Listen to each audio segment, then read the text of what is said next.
Hopefully people You can should hear me do now. So you should do a just to recap for the sake of my video for when I push it to YouTube later. We joined our three characters, Stephen, Tobin, and Rook in the just in Solus. Tobin is in amongst the tents and has been confronted by a gully dwarf and just tried to stab the gully dwarf in the eye. And if you remember, the gully dwarf is wearing like a big pot for a helmet. Like he's got a massive helmet. And Tobin, you literally stabbed the helmet. You stabbed the helmet of the gully dwarf. gong. He screams, he shouts, and he flees for his life. Uh, what would you like to do to react to that? I'm gonna try to disappear into the shadows, realizing my mistake. Try to disappear amongst the tents and try to get back to the group if I can feel like I've lost them. Whoever might be looking for me. So you're going into full evasion. Yeah. Give me a hide check then. Give me a hide check. What sort of are you hiding by going into tents or are you staying outside of tents? I'm moving around the tents. I'm trying to move my way towards away from the camp, but not jumping in anywhere. More moving around. Okay, okay. Well, give me a hide.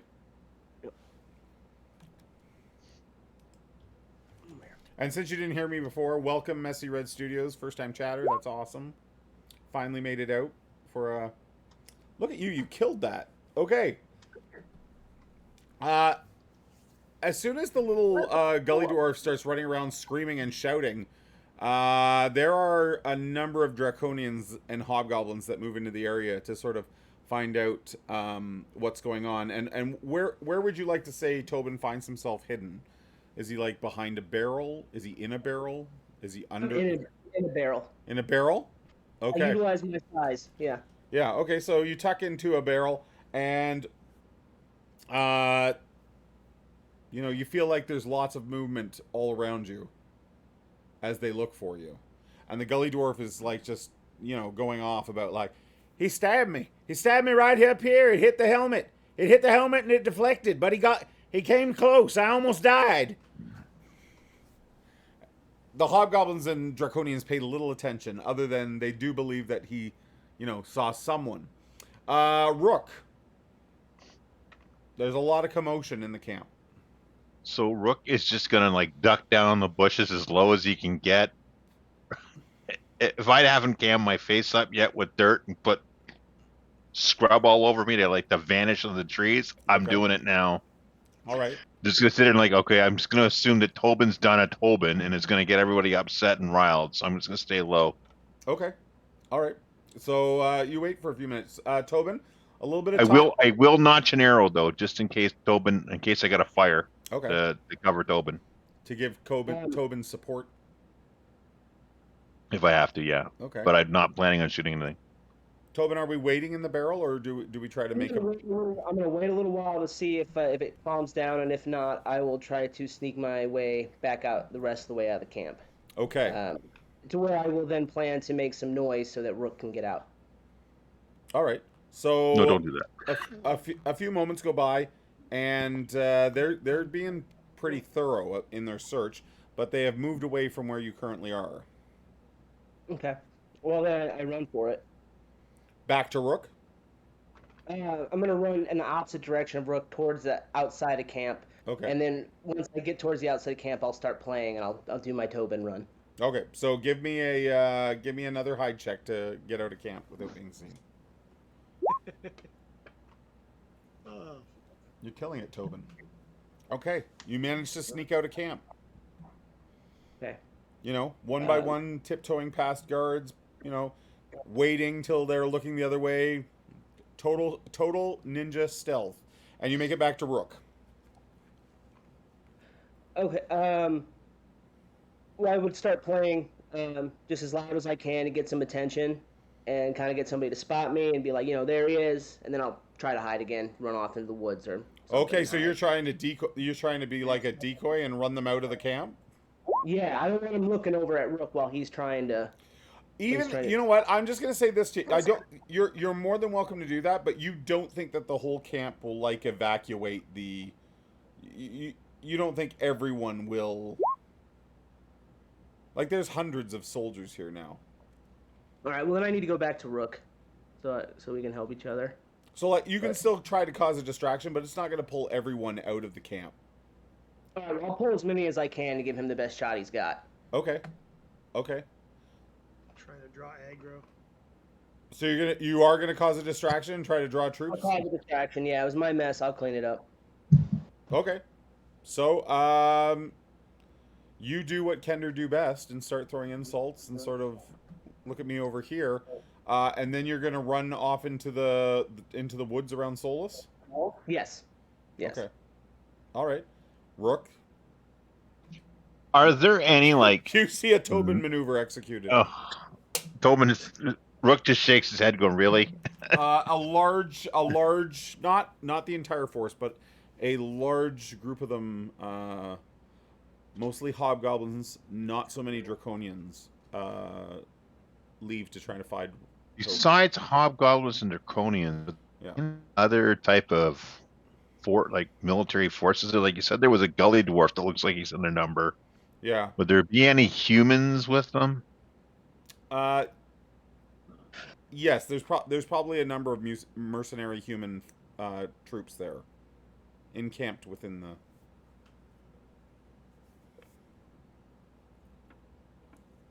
I might have lost. Like a special something, or are they just kind of like just showing up, just walking around? Do you what, the humans? Yeah, the humans that are with them, are they in a special type of uniform, or are they just like they're just a bunch of dudes? They're in light armor. They're like a militia. They're like, you know. So they'd be dressed similar to me then, right? Like they'd be wearing armor, weapons, and stuff like that. Sure. Okay, I'm gonna wait for his disturbance to go, and then I'm gonna fake it like I make his walk around like I'm one of them. I knew it. Off Saw the it dirt coming. and clean my face up as best I can, and just walk as if I own the place. I'm one of the guards. Okay, so you stroll into the camp, and as I said, there's a large number of tents here. There is a half a dozen wagons, caged wagons, filled with people. They are being constantly watched by draconian guards, and everyone's general attention is over sort of towards where the group of hobgoblins just left to try to find Tobin in amongst the pine trees. Okay. What I'm going to kind of look for is a group of humans that are clearly with them, but are merged. And I want to see if there's something that looks like a mess tent. Like by a mess tent, I mean the thing where you get food. Like soldiers got to eat, right? There's generally going to be a place where they have to go eat. Yeah, absolutely. Is there some and is there some place that's got like in the mess tent? If I have a quick look, what I'm looking for is drinks, like a hot beverage, a hot something. Okay. All right. Well, you stroll into the food tent. Yeah. And no one pays you much notice for now. And yeah, there's drinks to be had. Good. I want to get 2 of them. Go back out. Okay, so you pick up 2, you walk back out. Yeah. Where are we walking specifically? I'm going to be walking kind of where a bunch of guys are hanging around by a fire, looking at all the stuff that's going on. Okay. I'm just going to be nonchalant, just kind of walk up, and I'm going to try to pick one of the dumbest looking ones. Okay. And just kind of go, what hey. qualifies as dumb? Like what qualities are you like looking this, for? I'm looking for the guy that looks like clearly like you saw the little gully dwarf run around with the helmet. I'm looking for the guy that clearly like is wearing armor one size too big. Okay. The guy with the skeleton mustaches. Clearly looks like this is probably his first mercenary action. You know the type of guy I'm looking like the newbie, like trying to be tough, but he's not. So you see a young guy, not very old. Kind of walk maybe up 19. to him. His armor maybe doesn't quite fit. Yeah, just kind of walk up to him, hand him one of the drinks, and go, "What the hell's going on? Like, man, can't even get a cup of coffee around here without something going on. What's happening now?" He takes the drink from you, and sort of looks you up and down and says, "I don't know. There's somebody. What's got these hobgoblins all upset this time?" And I think it's that there's somebody in the camp. Somebody that's not supposed to, I guess. Someone in the camps. Really? Well, come on, let's go have a look for him. There might be there might be a reward for us if we do this. Okay. He sort of looks at the group that he's with, and then looks at you, and he starts to wander off with you. But you can tell he's not totally sold yet. That's okay. Okay. Come on, son. Let's go make a name for ourselves. And I take another sip of the coffee. Okay. Where do you think they? What do you? Where were they? Where was this? Do you know where the guy was last seen? There could be some good money in this for us. So he points over to some tents and says, you know that little gully dwarf that Toad keeps around. Oh, not that guy, really? He says, I think his name is Seston or something. Cestus. Yeah, it sounds like I don't pay attention. What does that little guy want now? Those damn gully doors. What's his issue now? I think he was attacked over in amongst those tents over there. Attacked? Or you think the little fella tripped again? Then take another sip of my coffee. He sort of shrugs and he drinks as well and says, I don't know. I don't know. Let's go have a look. Let's go see what he thought he was looking at. Okay. And I'm just going to keep on. What I'm going to try to do is make my way to where the cages are, but with this guy with me. But I'm not going to look like I'm going to the cages. I'm just going to walk around, All right. talk to the kid. So on the way to the tents that he's pointed out, you make your way past the cages. Yeah, make my way. So I know where the cages are. Cool. Yep. I go, well, what do you think? Well, if the guy was here looking for something, if the little guy said he saw something over here, what do you think he bumped into? Yeah, I think he's probably just tripped over something and scared himself. But what do you think? I don't know. I heard there's that group of would-be heroes that made off earlier tonight. Probably one of them. Stragglers, Really? maybe. You think? Well, what would they be straggling around here for? What could... You don't think they're trying to take someone out of those cages, do you? Doing a prison break? He looks the cages over and he's like, maybe her, and he almost blushes as he points at Tika. Yeah, maybe they are coming after. You know what? We should probably stay here and guard the cages. If they're there, this is probably what they're coming. They're probably coming for her. 'Cause Lord, and I look at the guy like, who wouldn't want to come for her, right? he's like, Yeah, right. I think you're I right. kind of give them the old being a disgusting male guy. Kind of give him the elbow. All right, let's hang out here for a bit. He says you need to be careful though. I heard she knocked out a draconian with a frying pan. Oh, she's got a little spirit in her, eh? Again, I'm playing the biggest disgusting guy known to mankind. As you're talking, let's have a quick check from Tobin. Tobin, do you want to give me a hide check? As you're being chased by a large group of hobgoblins. Okay, so you're managing to avoid them. Where are you taking them? I'm taking them deeper into the woods, and then as soon as I feel like I can slip away, that's what I'll do and try to get back to where I believe the group is at. Okay. So I can tell them what's going on. All right. So you continue to lead them astray, and Rook, as you and this kid are sort of standing by the cages,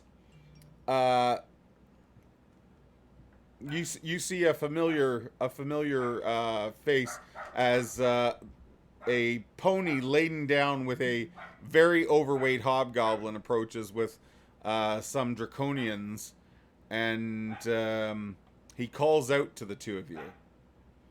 He says, "You by the cages! I gave strict orders to stay away from them."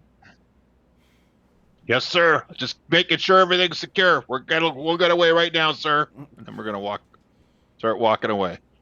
Which direction? Oh, like, do you turn your back? Back to where we came from, where the other human type mercenaries are. Come on, son, let's go. Okay. So he you quickly turn and start to walk away, and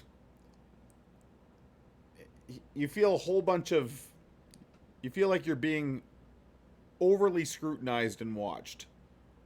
A number of draconians sort of move over to see who Toad is scolding. And as they're doing that, I'm just kind of like walking normally, talking with the kid. Going, she certainly was a looker, taking another sip of my coffee like I've got nothing to worry about, like I'm supposed to be there. Okay, give me roll me a d20 and get under your charisma. Okay. D20. There it is. 16, and my charisma. I don't think my charisma is 16. I don't think so either. I think my charisma's my charisma's 13. Yeah. Oh. So you're trying to act cool, and then 3 draconians step in your way, and one of them hisses at you. And it's like, "You human fodder don't know how to take orders, do you?" And he pokes you. Kind of look at him, go, look, man. I go, you're right. It's your barbecue. Just thought we were helping out when we heard all the commotion. Wanted to make sure the prisoners didn't get away, because you know and I know that we'd be the first people you'd blame. Then I take another sip of my coffee and go, we're on our way now, boss. It's all yours. One of the other ones that have stepped in front of you says, "Maybe an example is necessary, don't you think, friend?" And they all get this sort of big dopey grin across their dragon faces as they say that. Are there any other human guards around, like human guys close to us? Not near the cages, no. So it's just he and I, right? Yeah. I go, kind of look, I go, take another sip of my coffee. I go, do you know who's with me? They look at you. Tell us. Do you know who this guy? You know, we just lost Captain. Do you know who this guy is? do you know who this kid is? Who? Tell us. I look him right now. I said, do you know who this kid is? I get like right back. I said, do you know? And I give him do you know who this kid is? So they all start paying a great deal of attention to the kid, and the kid cracks. He goes, "I'm nobody. I'm nobody. He pulled me over here. I didn't even want to come to the cages." Shit. Don't listen to him. Don't listen to him. At which point, they grab hold of you pretty firmly and start walking you back towards Toad. Oh shit. All right, that failed. And a moment later, they've turned you around, and you're looking like right into this poor pony's face that like lets out sort of a huff, like he's been carrying around a fat hobgoblin all day. I'm gonna have Toad. Toad gives you a look over. So what I want you to do is a roll. We're just gonna do a random roll here. I'm gonna roll a d20, and you're gonna roll a d20. And if you get higher than me, Toad doesn't recognize you. But if I get higher than you, Toad's gonna recognize you. I rolled a 19. Nice. Yes, he says, and you're gonna get a 20, right? No, you didn't. I'm not getting 20. Okay. I was just waiting for the dice gods. So he, Toad looks the two of you over and says, "If we're going to take Qualinost, we're going to need every man available. But this sir. But this one doesn't look like much of a man, does he, boys?" And he points at the boy that you've sort of dragged over. At which point, they begin to tie him to the side of a cart. I'm like, whoa, sir. I go, sir, your honor, sir. I go, look, sir, here's what happened. Sir, I got to apologize. Sir, listen, don't hurt the kid. The boys, and I point back to where all the other guys look, the boys all like him. Here's what happened. The kid When he heard what was going on, he wanted to make a name for himself, and he thought they were trying to do a prison break, and he'd come back here and be the hero. I came to get him out. I'm really sorry. Come on, sir, show a little leniency, because if you do something that the guys, we all love him. He's like our little pet. If you hurt him, you're like kicking a man's dog, and you need every man you got. Come on, sir, please show a little leniency. Come on, let me take the lad back. We'll sort them all out. We'll make sure he does a couple of the dirty guard shifts tonight to make sure to sort him right out, so he'll follow orders. Things will never like this happen again. Come on, boss. Roll me a 20 again. Roll me a d20 again against your charisma. Well, it's definitely under my charisma.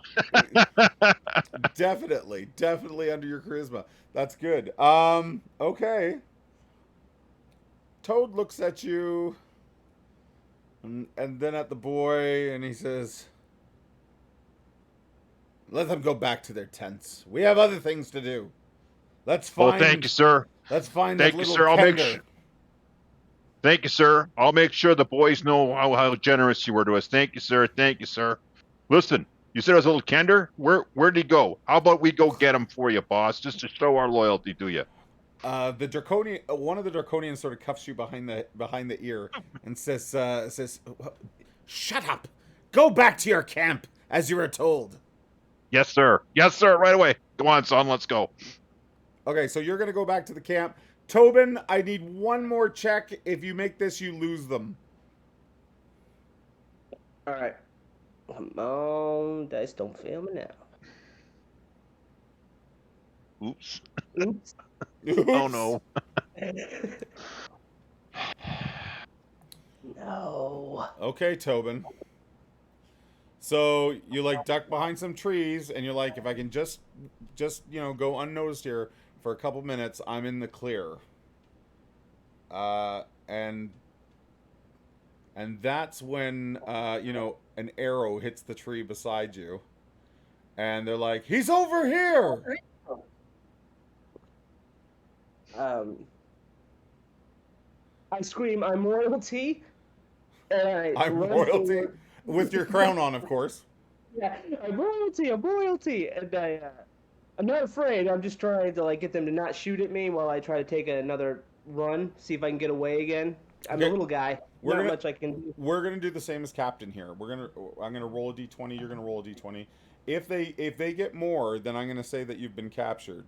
They've they've tackled you. They're not using physical. They're not gonna kill you, but they Okay. are. There's enough of them that they'll get hold of you. So you roll a d20, and then I'll roll a d20 if I can see if I can beat what you got. So Tobin gets a 4. All right. Captain, you and the boy are not far from the wagons, and it's not long before the hobgoblins return with whatever they went looking for. And you see as Tobin's thrown in the same cage as Stephen and Tika. Okay. Okay? And now we're going to jump to the other group in the mountain. Perfect. So for those of you up in the mountain, Kira's gotten you to a place that and you've made camp. It's cold up here in the autumn wind. Gilthanas has just told everyone a story about Kithcanon and leading the elves from Sylvanest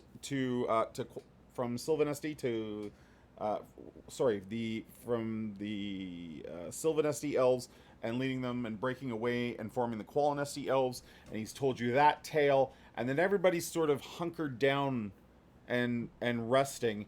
Who would we like to take watches tonight? Assuming you're staying the night, or are you not staying the night? I think we should. We've got people that are hurt pretty bad. I'll take a watch. Yeah, I'll take one too. Okay. I can Okay. take one. All right. So the three of you split up the evening and keep the fire low, but enough to get a little bit of warmth.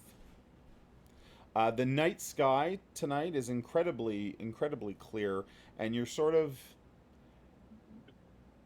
up and away from Solus. There's not a lot of noise.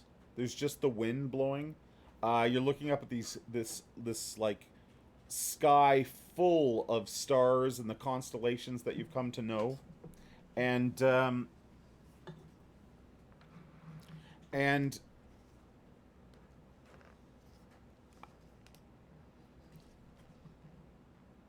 Worm, you during your watch, you actually notice that there's two constellations missing.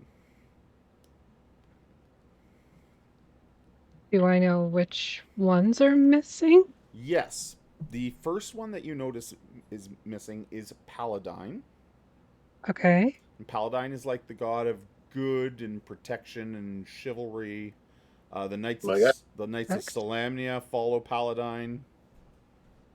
Okay. And the other one that is missing is Takesis, who is the goddess of darkness, evil, and represented in the world of Dragonlance as Tiamat, but they call her Takesis. And Okay. her constellation is missing from the skies. And you seem to recall during your readings of arcane and your teachings of magic that if these constellations are missing, that could mean that they're walking the earth. It could mean that they're walking Krynn. Okay. I will keep that to myself for now, but it will be a discussion that I'll have in the morning with the others. Okay. So you guys spend the night on the mountain, and I'm going to say that Worm had the final watch. Everything goes as planned. The two elven children are the first to wake up in the morning, as their energy is boundless, and then one by one you're all waking up. It's a pretty cool autumn day, especially at this altitude. So what would everyone like to do? Gilthanas is sort of looking at Kira and says, "Do we make for Qualinesti then today?" That is the plan. Cross the mountains and then go south. You're sure you don't want to go back for your friends?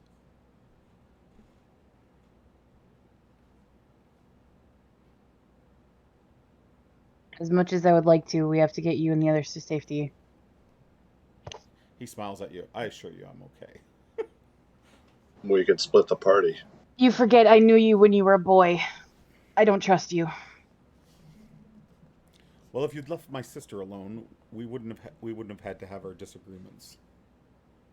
Maybe she was the one that was after me. I hardly think that. Have you asked her? I don't need to ask her. You're still a damn fool. Let's go. So I would like to say something. What's up, Worm? everyone looks at Worm. What is it, boy? You look the other way while I'm speaking, please. I'm not good at public speaking. During my watch last night, I noticed that there are two constellations missing from the sky.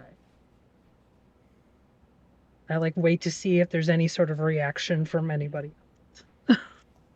Does anybody else know anything what that else? means?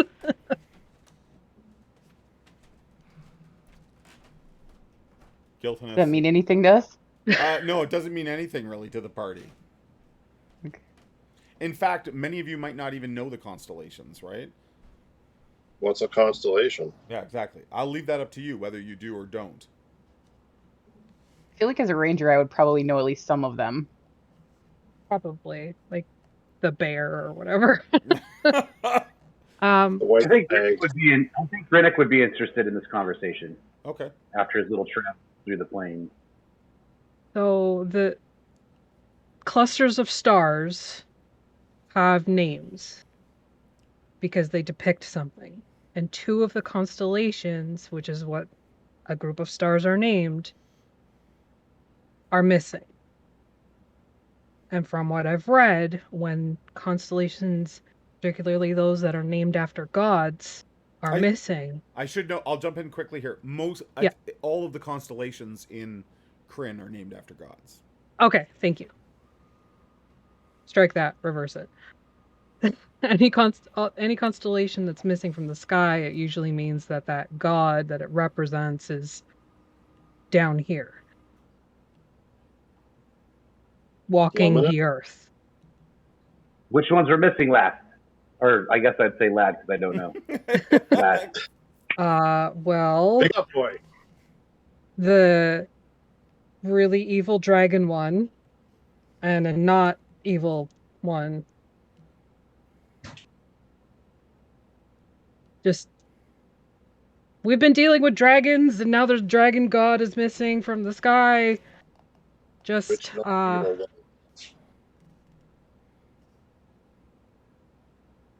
never mind. Fine. Okay, so as people just like, okay, Worm, thanks for that. Worm, you notice that Gilthinus stays, he watches you a little bit like that. You think like you've maybe reached him at the very least. I just kind of like shrug helplessly and kind of rub my temples like I'm surrounded by idiots. Yeah, and everybody starts getting their packs together. And Gilthinus comes over to you and says, you're sure it was Takesis that was missing? The Queen of Darkness. Yes. Hmm. That one. I'm sure if I had said Takesis to anybody else, nobody would have known who that was. So I didn't even. Okay, so as you start to say that, like, he just turns and walks away mid-sentence. He doesn't even listen to the rest of what you say. Okay. Yep. That tracks. It's just Takesis. Okay.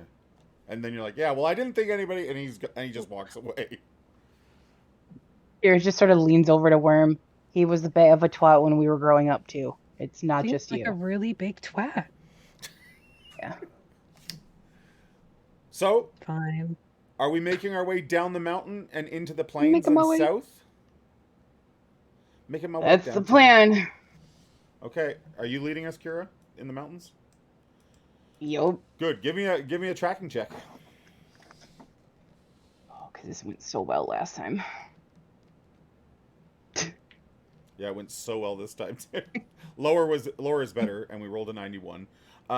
So I'm worried about my brother. All right. obviously. So the trip down this eastern side of the mountains is not an easy one. And by the time you're at the bottom, by the time you're out of the mountains, the day is almost done. It's taken you that much time to get down and out here.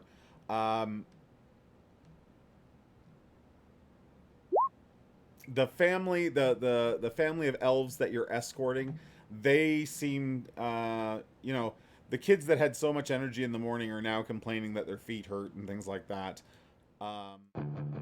And everyone is just kind of, all of you are very tired. It has not been an easy climb down the mountain. Are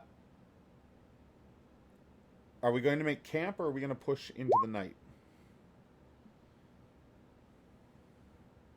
You're in the foothills on the eastern side of the mountains here. What is everyone's hit? We'll move every. Yeah. Oh, by the way, everyone should have got 1 hit point back from resting last night. So we're just gonna use Kira's. You're only at 4, Worm. Should we not have healed before resting and then There was spell healing free? before resting. Okay, so I missed I that. have unconscious amounts of knowledge. I was gonna say Grinnick would have done a little bit of healing before we left, since I think Worm's pretty bad off, and Okay. I can't remember. Worm also wouldn't say anything. Okay. So you'd have to, like, You're just bleeding. That's fine. bleeding profusely, like, everywhere, just leaving blood splotches everywhere I go. Yeah. Fair. Bruising, bloodied, yeah. Dripping. It's been a great day. I'm fine. Everything is fine. Okay. Grinnick would have at least rolled for Worm before we left because she's bleeding everywhere. He's not going to let that go. Okay. I think Worm and Grendel are the two worst. I'm at about half. So let's spend the healing that you want to spend, and who are we spending that on? First one's Worm, and then I'll do my sister. Okay. And I get 1. So it's a D8 My for each. sister- Everybody gets 1. Make sure everybody gets at least their 1 for resting the night. So it's a 7 for Worm and only a 1 for Grinlead. Okay. And do you Moderate. cast? Do you cast? If the party's making camp, do you cast any more healing spells before that occurs? Um, Or are you gonna I guess what I'm saying, are you gonna save some in case something happens in the night, or are you going to heal out right now? I'm going to heal one more time because Grinlead didn't get a good one. Okay. Okay, that's it. So I'm going to heal tonight. Okay. Thank you. So that we don't get our timelines too out of sync, I'm going to jump back to Solus. So that night, as you guys are, Tobin, you're thrown into a cage, and Tika's like, Tobin, is that you? I can barely recognize you. Yes, Tika, it was a very elaborate plan to get in here to you. Don't worry, we're on this. Have you been eating? Look at how thin you are. I'm hungry, but I'm more concerned about you and Steven. Has Steven Yeah. making any over there? He hasn't woken up. He's pretty badly bruised, and she like lifts back. She's got a an old dirty blanket that she sort of lifts back, and you can see that like the whole one side of his body is bruised, all purple and yellow and ugly.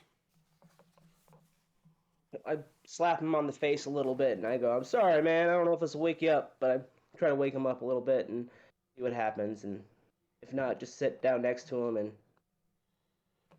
take in the situation, see what's going on." Yeah, he's entirely unconscious, and if these wounds are as bad as they look, he might be that way for a little while. Also in the cart is Grimgram, the dwarves' brother, older brother. He is also badly wounded. It looked like they roughed him up very well. Very well. I'm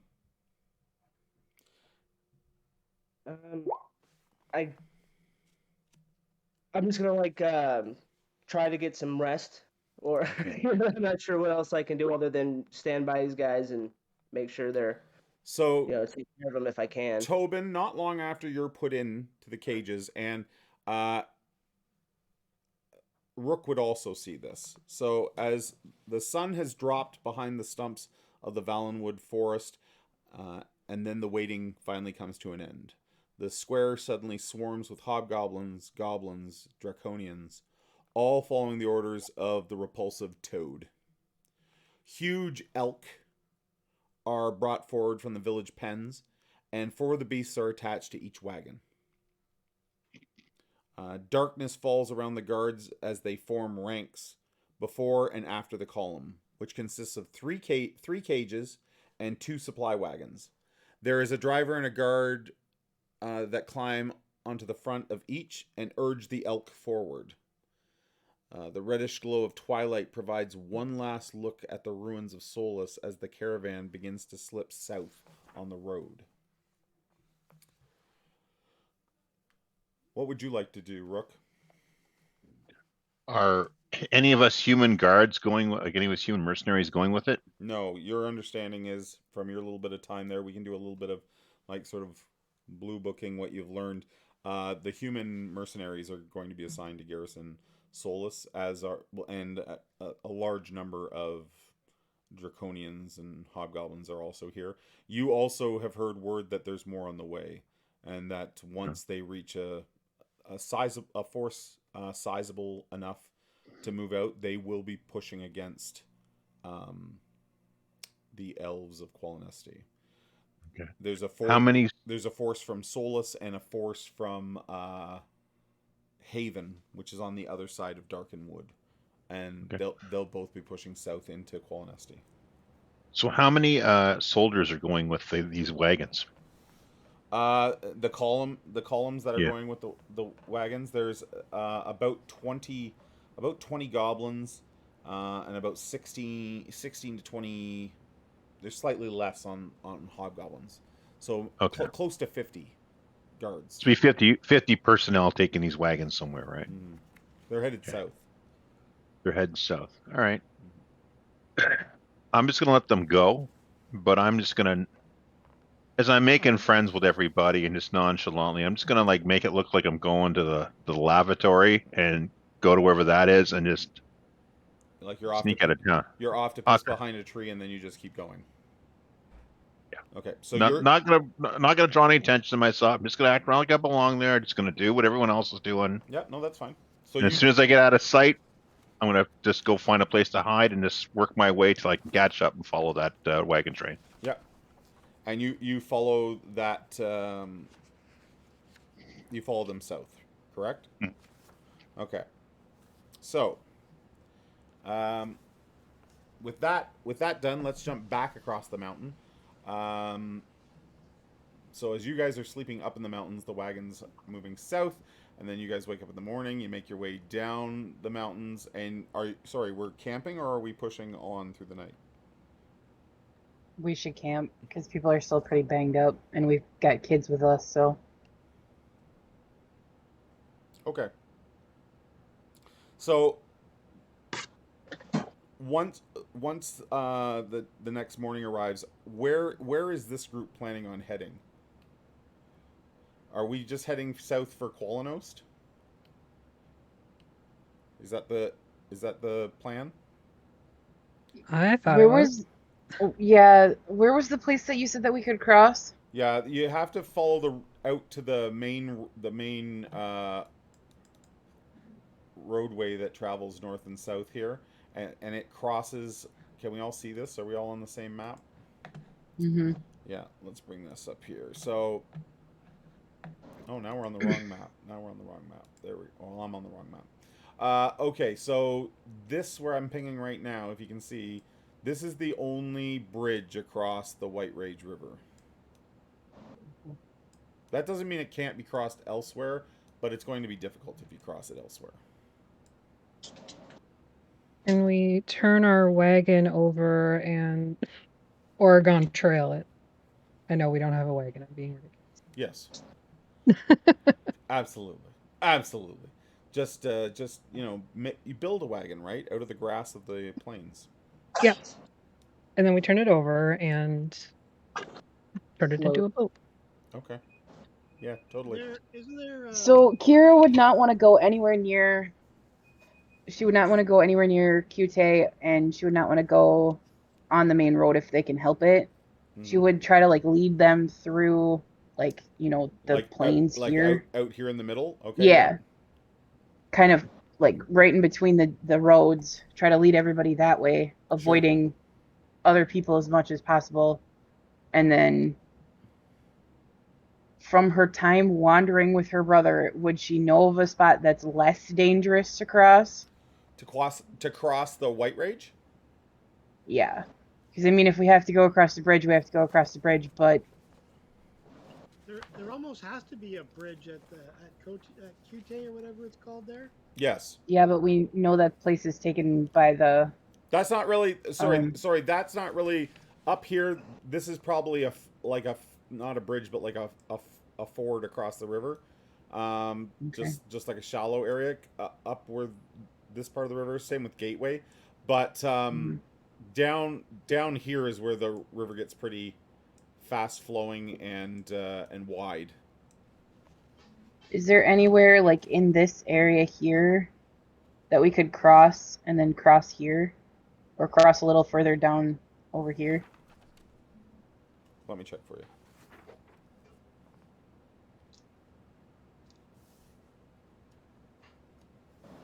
We have been wandering a boot for 5 years. Oot in a boot? In the Canadian wilds? Oot and a boot. Yeah, Kira, I'm gonna say that you know an alternate that as long as everybody takes their time and maybe you get lucky and find maybe you get lucky and find a log or something that can be used. You think you can get people across? Okay. That would be my plan then. Like, Okay. avoid roads as much as possible. Yeah, absolutely. Okay. All right. And if Rook and them are following us, they would know how to track us. So that would be her thinking anyways, because she still assumes that they're behind us. So Yep. Okay. So this group makes its way south, avoiding the settlements of Kute, and then scooting, like crossing the roadway, and then continuing off road down and across the White Rage River. Right. That's the plan. that's the plan. Okay. All right. So you guys are doing that. The group that's in the cages and headed south. So in 2 days, in just over a day. So you go all night and a little bit into the day when you reach Gateway. The town is in ruins. There's smoldering wreckage, pulverized rubble, and dead bodies line the streets as your wagons rock their way over cobblestone roads. Not a single structure remains intact. The town has been razed to the ground. The crops and livestock in the nearby fields have been pillaged, and anything left was burnt. And as as you move through the town, once they get across the river, that's where the wagons come to a rest and the hobgoblins make camp, and they stay put through the day and they travel at night. Rook, so you make you're trailing this caravan, and the same. You get your eyes on Gateway, and once they're through Gateway, they make camp. I'm gonna try to sneak. I'm not gonna go into the camp, but I want to get it close to the camp so I can see the prisoners. Yep. What I'm concerned about is whether Steve can actually move or not. Because if we're going to have to make a break for it, which we're going to have to do, Yeah. I'm not strong enough to carry him, and certainly isn't Tobin. Okay, so Like I could carry him, yeah. but I can't run with him and fight. You try to get as close to them as you can, and you don't think he's mobile. You think he's still unconscious. Then I'm going to lie and wait. Okay. I'm either going to wait for an opportunity where something happens on the road, or at least till I notice that he's able to start walking. Okay. I don't need him to walk fast, just need him to walk. Then we can get out of there. All right. So we're going to jump ahead a bit here. We're going to go another 2 days. All right. So 2 days have passed, and Kira, you get the group across the White Rage River. Everyone is very wet and very cold from the water, and you maybe had a close call or two during the crossing, but the group is intact. That track. And you can now see the forests of Qualanost to the south. The forest of Qualanesti, pardon me. The city is Qualanost. So you can see the forests of Qualanesti ahead. The group that are in the cages. So 2 days have passed, and you guys have crossed the White Rage River. Stephen, you are awake now. I'm going to say that Stephen gains consciousness again right about when the wagons are close to crossing the White Rage. I have a few questions. Yes, go. Okay, first of all, I'd like to know where you've decided my hit points are going to be at. Yeah, they're going to be at 1. Everybody else gets 2 nights more of single digit, right? Yes, let's put. I would assume that. Hold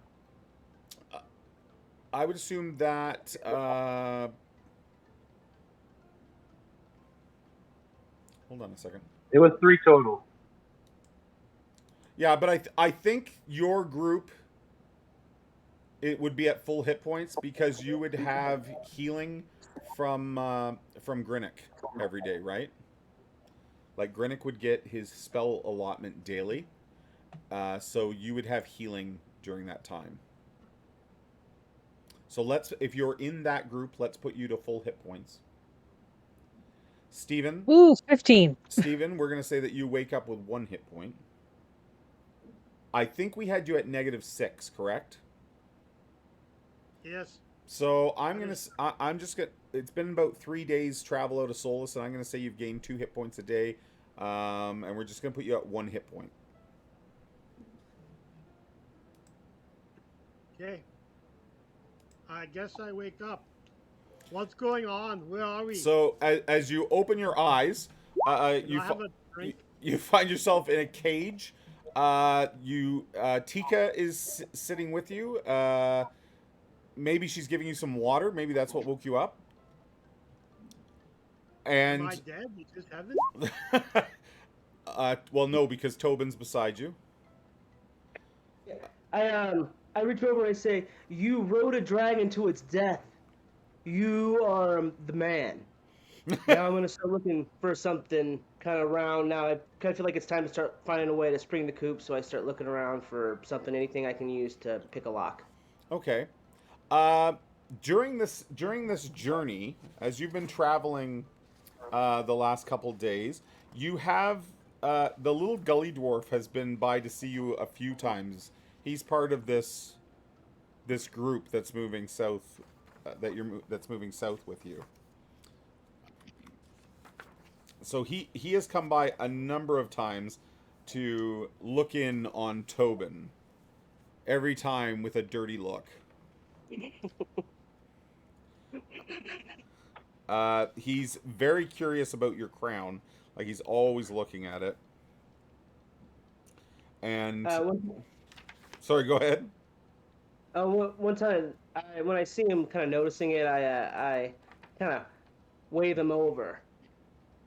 I point at the crown and I kind of wave him over. See if Okay. I can get him to come. He totally comes. You want to know how I got the Totally crown? comes over. You want to know how I got this crown? I think you stole it. Nope, I don't steal anything. I've never stolen a thing in my life. The way I got this crown is I'm actually an amazing musician, and I have this lute that I can play. I don't have it on me right now, obviously, but if you go get it for me and maybe let us out, I can give you the crown. Oh, I can't touch that. I can't touch that cart. Master Toad's already told us everything in that cart belongs to him now. Well, he doesn't need to know about this. I doubt he's noticed this at all. What, your crown? Yeah, I'll give you the crown. You open the door and walk away. With that, like, maybe a hobgoblin sort of walks near and he just pretends to be marching beside the wagon. And then once the hobgoblin's passed, he says, I just have to open the gate? Yeah. My word on the high bulb. You open that gate, I give you this crown, you walk away like none of this ever happened. But you gotta open it first. I don't know. I don't Take think it off. I don't think I trust you. And he rubs the scratch mark that's across his helmet where your dagger went. That's fair. That's fair, but I was very upset that you weren't respecting well, quite frankly, the crown that had been bestowed to me. But as you can see, my friends and I were in a bit of a pickle, and I'd be happy to give this to you. I'm sure you could see this back to the high bulb. I think that you're quite able to take this under your wing. What are you gonna do if you get out? We're gonna run for our lives. Where are you gonna run? We're in the opposite direction of this place. It don't matter And where when you. It don't matter where you go. If it don't matter where you go, the dragon men are everywhere. I'm happy to give you the crown just for the chance. All right, you just watch yourself. You just Got it. you just mind the line. Minding the line. You mind the line, and I'll be back. Okay. Okay, now. Mind the line. That's right. You mind the line, and you keep your knives to yourself when you get them back.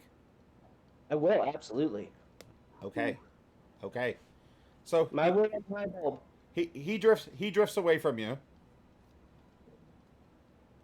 Every so often looking back over his shoulder. Keeping an eye on the cage.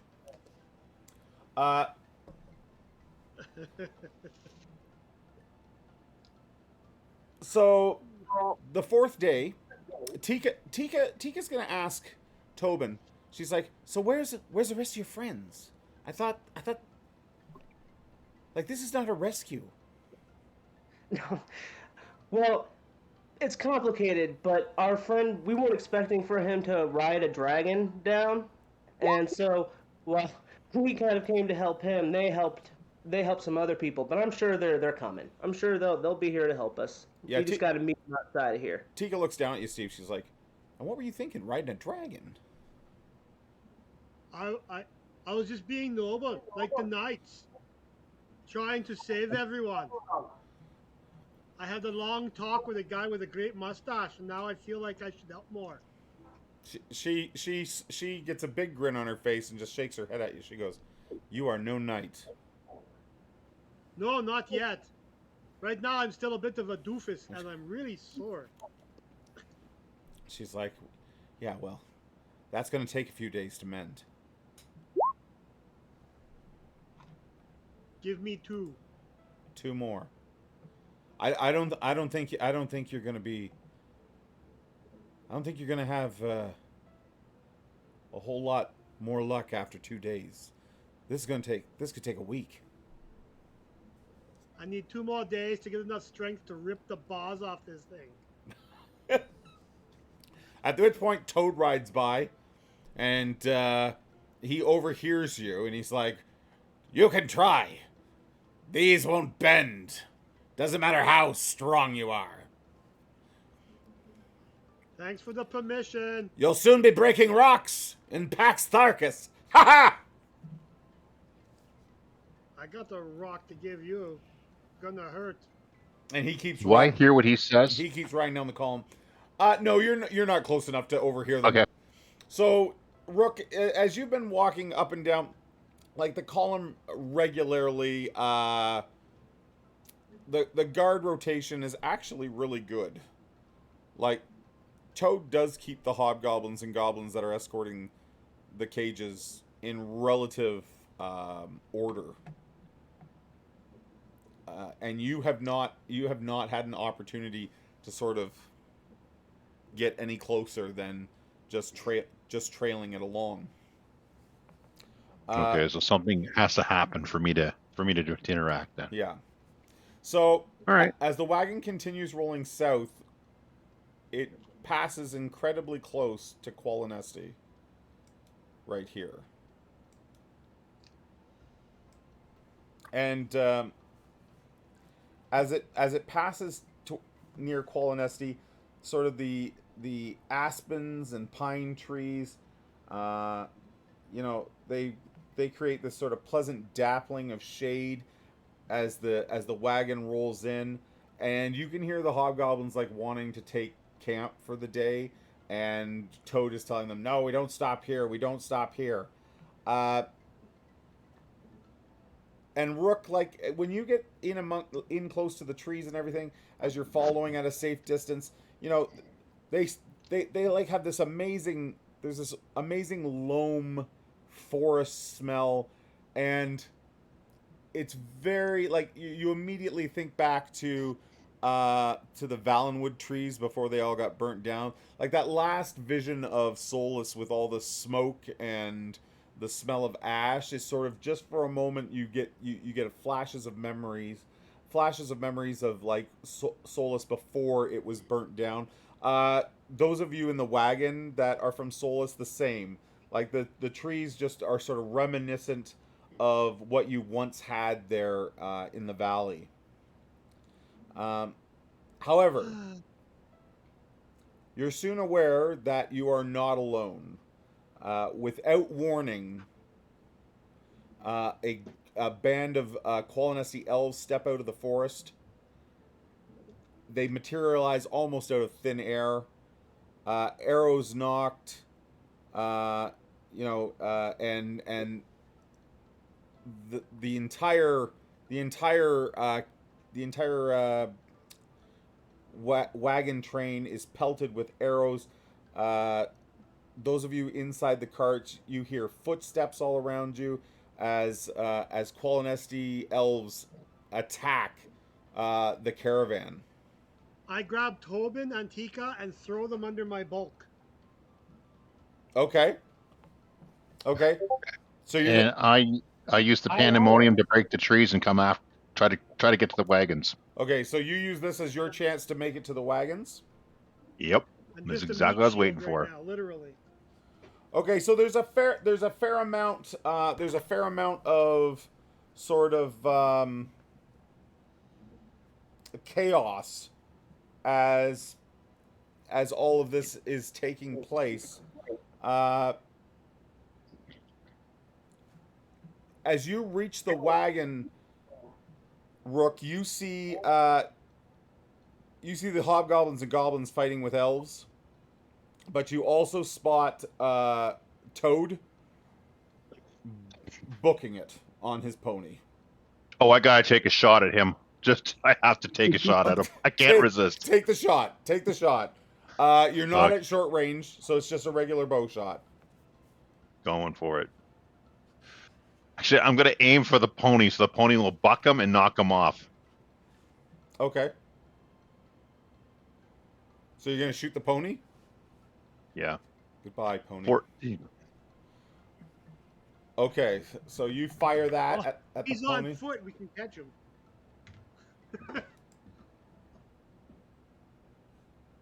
Okay, give me a second here. Just making my check.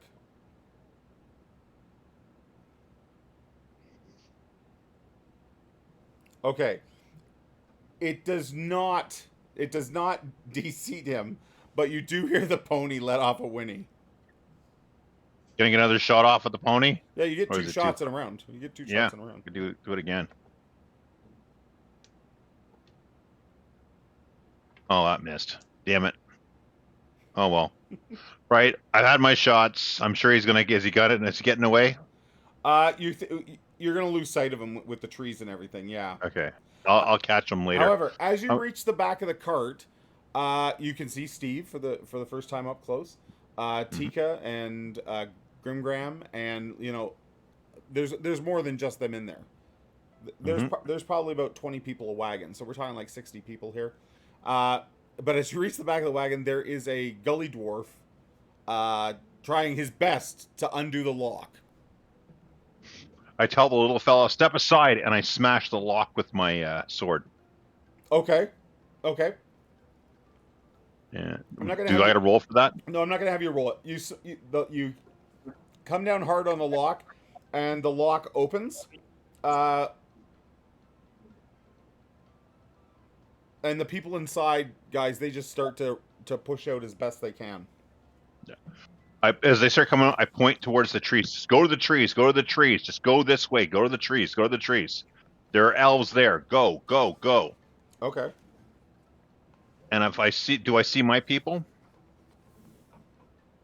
Yeah, absolutely. I go. And Tobin. As you motion for Tobin, like the gully dwarf is right beside you, Rook, and he's like, "The crown, the crown." I just give it to him. I don't even. I go, little fella. You go with. I go, little fella. Go to the trees. Go with them if you want to live. I'm gonna go to the other wagons and break the locks to get the other people out. Before I run off, I'm gonna do a quick check to see if I can find my weapons anywhere. Yeah, you know that they put the weapons in one of the wagons ahead.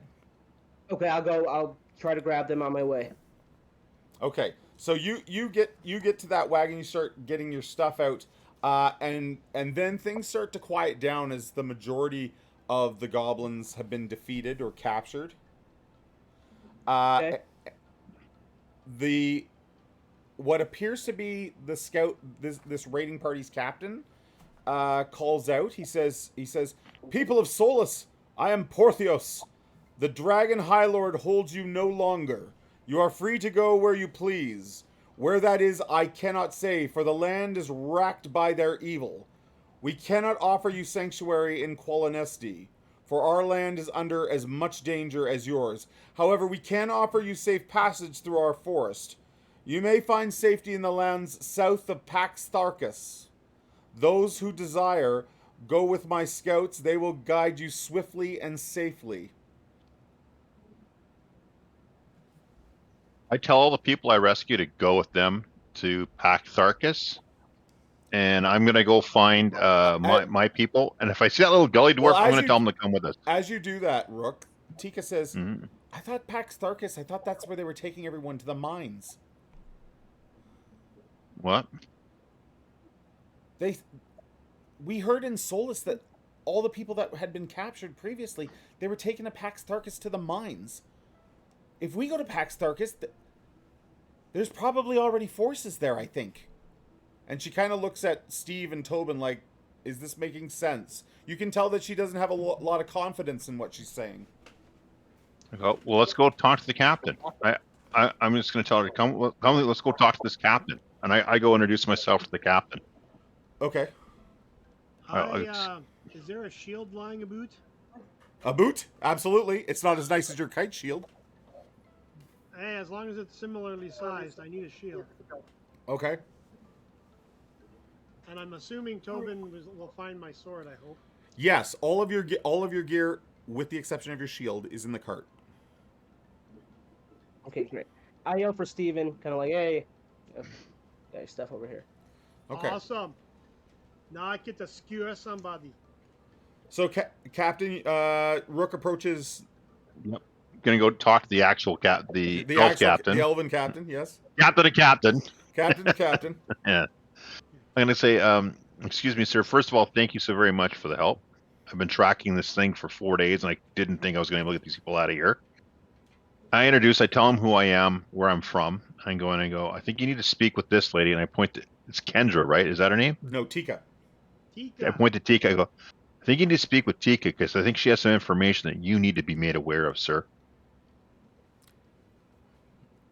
Oh, and he says yeah. To you, "Oh, is that so?" And you get this sir, yes. tone that he's looking like when you introduce yourself, he doesn't seem to like care. Yeah. I get it. But I still go, excuse me, sir. You know as well as I do that you need proper intelligence in order to formulate a plan, especially against an enemy this size. She has some vital information for you, sir. I think you should listen to her. So Tika comes and in a very nervous voice relays what she said to you, that they were under the impression that all the men, women that were taken from Solus had been taken to Pax Tharkus. He says not to worry about Pax Tharkus. My brother leads a force against the walls of Pax Tharkus, and you should be able to pass. I have every faith that my younger brother will have already opened the way. Okay. Then let's send these people to scouts, and why don't you, and I point to my companions and Tika, and I'm going to find that little gully dwarf, because I think he could be some help to us, and have them, so why don't you guys come with me and let's go find our party. I'm going to ask him, have you seen, and I'm going to describe the people that I'm looking for. So who do you describe? Well, I describe my party, and I say that there's also this. I think he was their prince. What was the name of the elf? The elf king. The elf prince. Gilthanus. Gilthanus. What's that? Gilly Tankus. I'm pretty sure that was his name. It was Gilly Tankus. I'm pretty sure that's not his name, but Sounds like an elf name. My friends are escorting one of your royal families with his husband, wife, and children, and I kind of show them where I thought they would be. I'm sure they're not on the road. He looks very confused at you. He says, "Gilthanus, that's who you're looking for. My brother Gilthanus is currently opening the way through Pax Tharkus. Does he have a wife and 2 children, sir?" No. He's unwed. Okay. Well, he was taking care of a woman and some kitties. And then we Whereabouts? sent our brave knight. Well, we sent our brave knight and his squire and my sister. And they went away. They were going to what was that? Quali no. The elf shakes his head. He's like, Qualinost. They were going to Qualinost? Yes, That's sir. it. That was the place. Quali knows.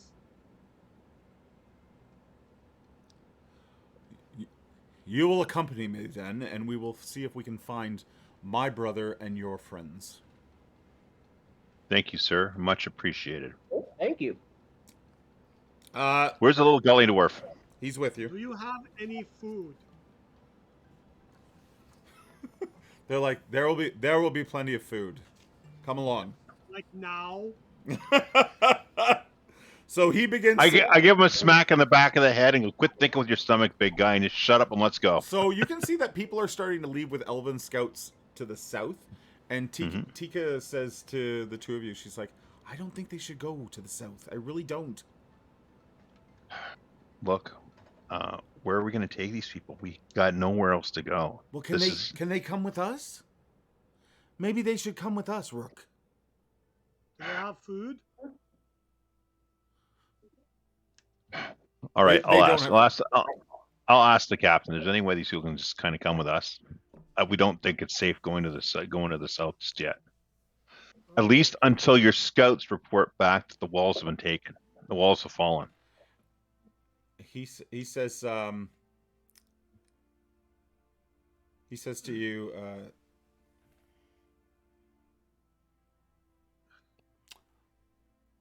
it's bad enough that I bring these humans, and he points to sort of Steve and Tika, and he's kind of keeping his tone low. He's like, it's bad enough that I bring these people into Qualinost.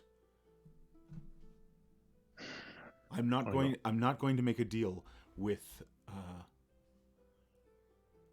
a half-breed such as yourself. I understand exactly how you feel. If you have information about my brother, then it is necessary for you to come, but no one else is coming with us. Your band, and certainly not that your band is with me, but certainly not that gully dwarf. Sir, I completely understand your point of view. And if I were you, I would probably... you do. Sir, I'm quite confident that I do. And if I were you, I would probably feel the exact same way and say exactly as you said. However, sir, open your eyes. Dragons are back. They've burnt Soloness and destroyed my home. And destroyed all the homes to the north. That's where I've come from. I have personally seen and killed one black dragon, or helped to kill one black dragon, and have helped to now kill a red dragon. I have never seen these things before. I'm here to tell you that the gods and magic is back. The world is not the world that we woke up to 4 weeks ago. He says, you, sir, will need all the elves will need all the friends they can get. The days of humans, elves, gully dwarves, kinder, and all of noble races distrusting each other have to end. These hobgoblins, you've seen the dragon. What are those dragon people called? The draconians. You've seen these things with your own eyes. This is but the tip of the spear, sir. We need to step up.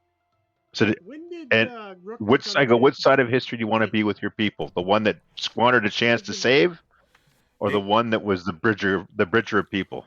So he says to you, yeah, well said. That was awesome. Tell me about negotiations, eh? With the military. he said, Rook. He looks at you, and you don't know if you've not reached him or he's just like that cold. But he says to you, Qualinost is already lost. We are no different than Solus in the north. Your people will go south. My scouts will make sure they reach Paktharkis. You and your group will come with me, as I wish to know more about my brother. Fair enough, sir. Fair enough. Just, I humbly ask that you sleep on my words. There's no time to sleep. We move now. And then he starts Yeah. hollering at his guards. He's like, these ones are coming with us. And he like points very specifically. Rook, Stephen, Tobin, and Tika, and Grimgrim. And he's like, the rest of them head south. And if that gully dwarf gives you any problems, just shoot him. Don't hurt my pet. If you do, grab the crown, bring it to me. I go to the little gully dwarf guy and go, look, buddy, keep your wits about you. Stay with these people and make sure they get there okay. All right? He gives I'm you... sure they'll treat you a lot better than what those draconians and hobgoblins ever did. We'll mind And I hand him, We'll mind the line. and I hand him a silver piece, and I go, sorry, a steel piece, because that's what we call money here. Yep, I got a shiny, and I go, Yep. I give it to him, and I say, mind the line, my friend, mind the line. So with that, the gully dwarf and the humans that were released, they begin heading south with an elven escort through alongside the woods. The rest of you head into the woods with Porthos. The other group, you have crossed the White Rage River and you have reached the forest of Qualinesti. You are cold and tired, and but the forest, when you reach it, like, there's something very comforting about it.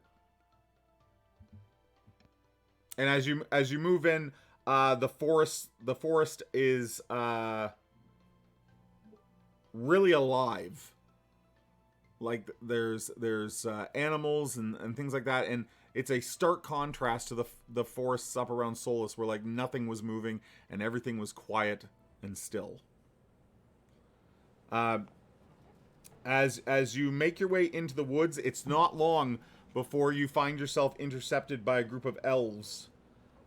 They step out from behind trees and that with bows drawn, and ask you to identify yourselves.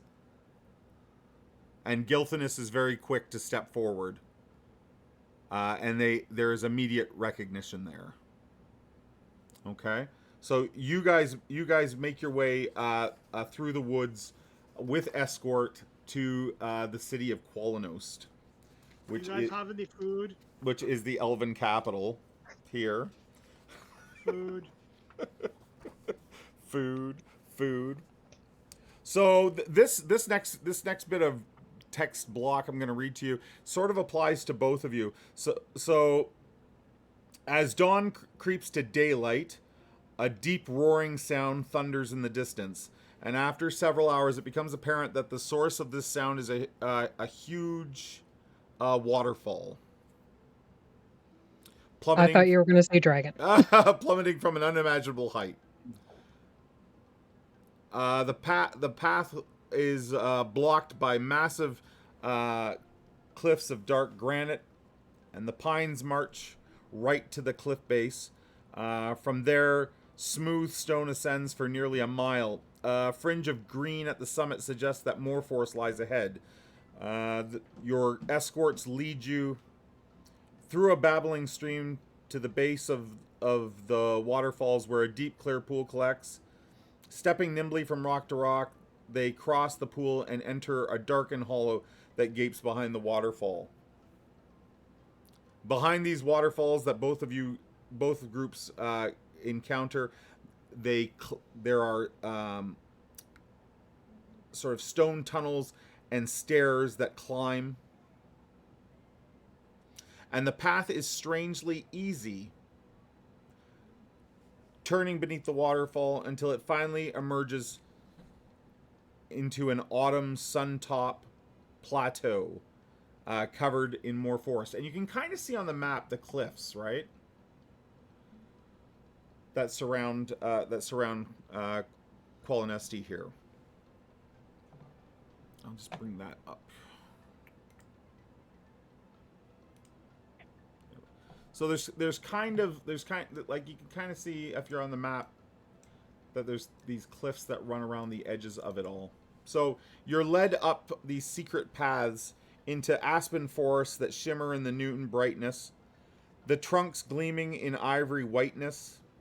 The fresh air, earthy scent of moss rides high, and a soft trail spreads with evergreen needles and appears to just magically sort of appear before you and wind through the forests. After several more hours of providing a smooth path through the woods, the needle-strewn forest floor ends abruptly in front of a deep chasm, and rolling blankets of moss coat both sides of the 100-foot wide gap.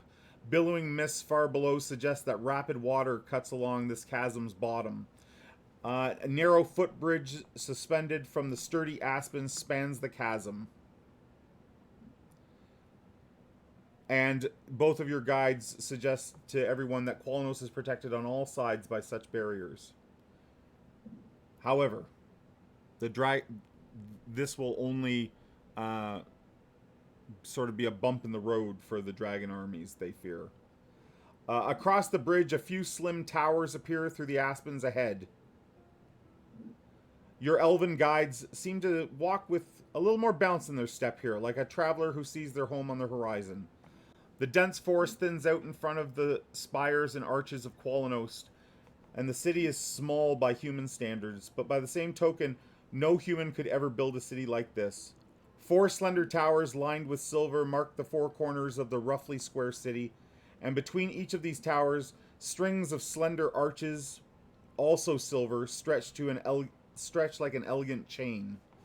A high tower of burnished gold dominates the city, throwing off sunlight in a whirling, sparkling pattern that gives the impression of movement. Of course, the tower is quite still, but the illusion is very realistic indeed. Beyond the arches, the wide, quartz-lined avenues of the city lie dappled in strange green forest light. Many of the city's buildings are made of quartz as well, and aspen beams inlaid with silver and gold. The buildings are tall and slender, blending gracefully with the many aspens that fill the city. And everywhere in stark contrast with the serene timelessness of the structures and forests, there is frantic activity. Female elves and elf children either rush about carrying large bundles towards the central tower or scamper in and out of houses empty-handed. Men bristle with weapons and sort of prickly alertness, ready to meet any foe, and everyone seems a little on edge here. As you guys cross into the city, it's almost like kismet that you arrive at the same time, and you meet just inside of Qualinos's arches. You sort of see each other from a distance at first, and then the two parties converge on each other. I walk right up to Steve and slap him across the face. Oh. Good to see you too, sister. He's unconscious again, isn't he? And then I hug him. He's unconscious again. And then you hug him? Yeah. And I hug her, give her a big bear hug, and like spin her around. Then I'm gonna grab Worm in the other arm and spin around with both of them. So I hug Steve so tight. Steve's like the party. So tight. Steve's the party teddy bear. Yep. And I just keep saying, I'm sorry, I'm sorry, I'm sorry, I'm sorry, I'm sorry, I'm sorry, I'm sorry, over and over and over. What did you I do? walk over to Benedict and I go, I see you protected the children. You didn't get yourself killed, and you made sure the kids got here alive. I hold out my hand and shake his hand. Hey, you got any food? You're muted, Jeff. You're muted, Jeff. I immediately You're pull out a muted. trail ration and give it to Steve. I was Okay. thrown into a monster mute. It is gone. You couldn't hear me. Now you're sideways, Jeff. Yeah, I don't know. I'm yeah. I So- just accepted your praise and Brian, brushed out. Brian, what did you say? Oh, I just said I was like early in the beginning of that little thing. I was throwing him a haunch of meat. Oh, okay, okay. So everybody's My feeding food bag. Steve. Yeah. Good. Feeding Steve with hug and food. Yeah. Yeah, lots of food, more hugs. I'm just going to eat with one hand. I'm going to put Worm down and just hold my sister for a bit. Okay. Unless she has to get down. I tell Steve how proud I am of his actions and that I would gladly accept another squire. This he's one's interested. Now broken. to think about Just it. behind him, Sounds like, lots of fun, but it was really dumb. Even for me. That was so much fun. Ah, no, dumb. Tika sort of hip checks you and says, "Dumb indeed," and tries to sort of. It's a little awkward. Like she's trying to fit in, with people. Like you guys have all been through a fair bit together, and she definitely is trying to be part of that. But there's an awkwardness to it. Just give Tika a hug. Yeah, I'm gonna give my sister a kiss on the head and put her down, and I'm gonna just pick up Tika and hold her in my arm like she's a baby and eat with the other hand. Okay. Okay. And I'm gonna walk around and I'm gonna talk to people while I'm holding her and I'm gonna introduce her, like, yeah, Okay. like a guy, 300-pound child. Grenlead and Grinnick. Grimgram comes over. Not so like outward shows of, doesn't give like a real outward show of affection. Maybe does even a handshake. Just that's all you get is a handshake. But you can tell he's happy to see both of you. And Gives you a noble nod. yeah, and then sort of to like rather than start to get mushy, he immediately goes, "You know, dwarves built this city, right?" Did they build it on rock and roll? We built this city. That would be great. I wish we could use music like that. They built this city with rocks and hose. Yeah. With rocks and hose. They built this city with rocks and hose. Hose. I'm gonna punch Graham right in the arm, and I'm gonna get right in his face and go, I told you, lad. There was magic. You didn't believe me, but I told you." Granlead's absolutely had enough of this nonsense and says, "Both of you boys, cut it out," and gives them a big, huge hug and says, "After all we've been through, I don't want to hear another word out of either one of you except kindness. It's time to get over it and make your peace." And I give them all big hugs, even if it makes them squirm. Yeah, you can definitely feel the uncomfort in Grimgram at least. I don't know. I don't want to speak for Grinnick. And Grimgram blushes, and just smiles. Just smiles. Can the camera pan Hey, out and everybody, see this him is just be like Tika. hugging the legs for no? Yes, absolutely, absolutely. As everyone's been kind of celebrating getting back together, even the DM is sort of like meta relieving that the party's all in one place, fucking again. Wait for it. Yeah, I'm not. Well, I'm just gonna take it while it lasts. Gilthanus and Porthios have been talking, and then when you guys are sort of they give you time to sort of finish your revelry, and at which point Gilthanus says, "I would very much like for you to come and speak and meet with our father, the Speaker of the Sun. I think he needs to know that the gods," and he looks at Grinnick, "that the gods have returned. Would you come now and speak with him?" Aye, lad. Do you have Aye. food? "I'm sure we can find you some food, Stephen." So I've got all my gear, and I'm going to be carrying Tika like a big baby and follow these guys. Okay, so they I'm going begin. to be telling her what we've done, all the stories. They begin to walk you towards that central tower that I talked about. Kira, as they're doing that, the you know, you spent some of your childhood here in this city. Unfortunately, yes. Normally, elves are not really good with change, right? They live very long lives. You don't say. And things are pretty stable for the most part. And you know, Qualinost is a pretty defensible city, as we've talked about. There's all these big chasms and secret ways into the plateau and that. And you've never seen Qualinost in this kind of state. Like, there is obvious stress and discomfort here as people, you know, as you walk through the streets and people sort of glance at you.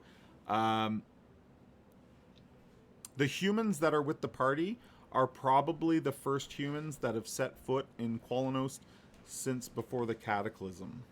And Us? Oh boy. and no one pays them any mind. They're far too focused on, you know, getting things in order. They look like they're leaving. Like, people are packing to leave. They're not staying. And it's not like just one family, two families. Everyone is packing to leave Qualinost. Does it look like the army's packing to leave as well? Well, all elves are trained in combat, men, women alike, and everyone has weapons out. Like, you would not see normally if you walked in the streets of Qualinost, there would not be weapons visible. There are today. Like, people are. Wouldn't they have like a professional military force, like guys that are in an actual uniform, yes, but not like the reservists? You don't see anything like that here. Okay, so they don't have any of that. Okay. Rook's going to hang back, stay at the very back of the party. Just going to hang back. I'm not really interested in the diplomacy side. I'm more interested in what's going on in the area and just kind of keep my feelers there. Okay. All right. So Kier just sort of puts an arm around like Worm's shoulder and like drags them along and be like, "Come on, they're gonna want to talk to you too." Okay. I don't think they want to talk to me. I don't know anything. I should just, I'll stay with your brother, make sure he doesn't do anything Okay. I don't let Worm get away with that. I just pull Worm with me. Okay.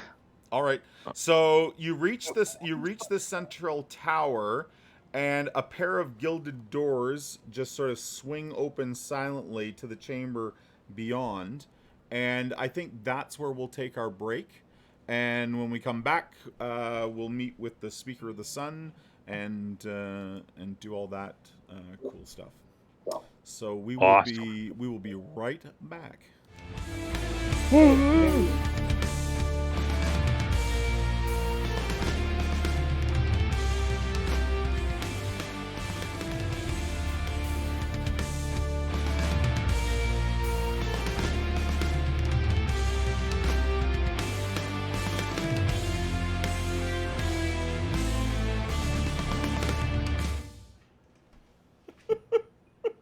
It's going to have such a small nose. We're back. Okay, so you reach this massive golden tower.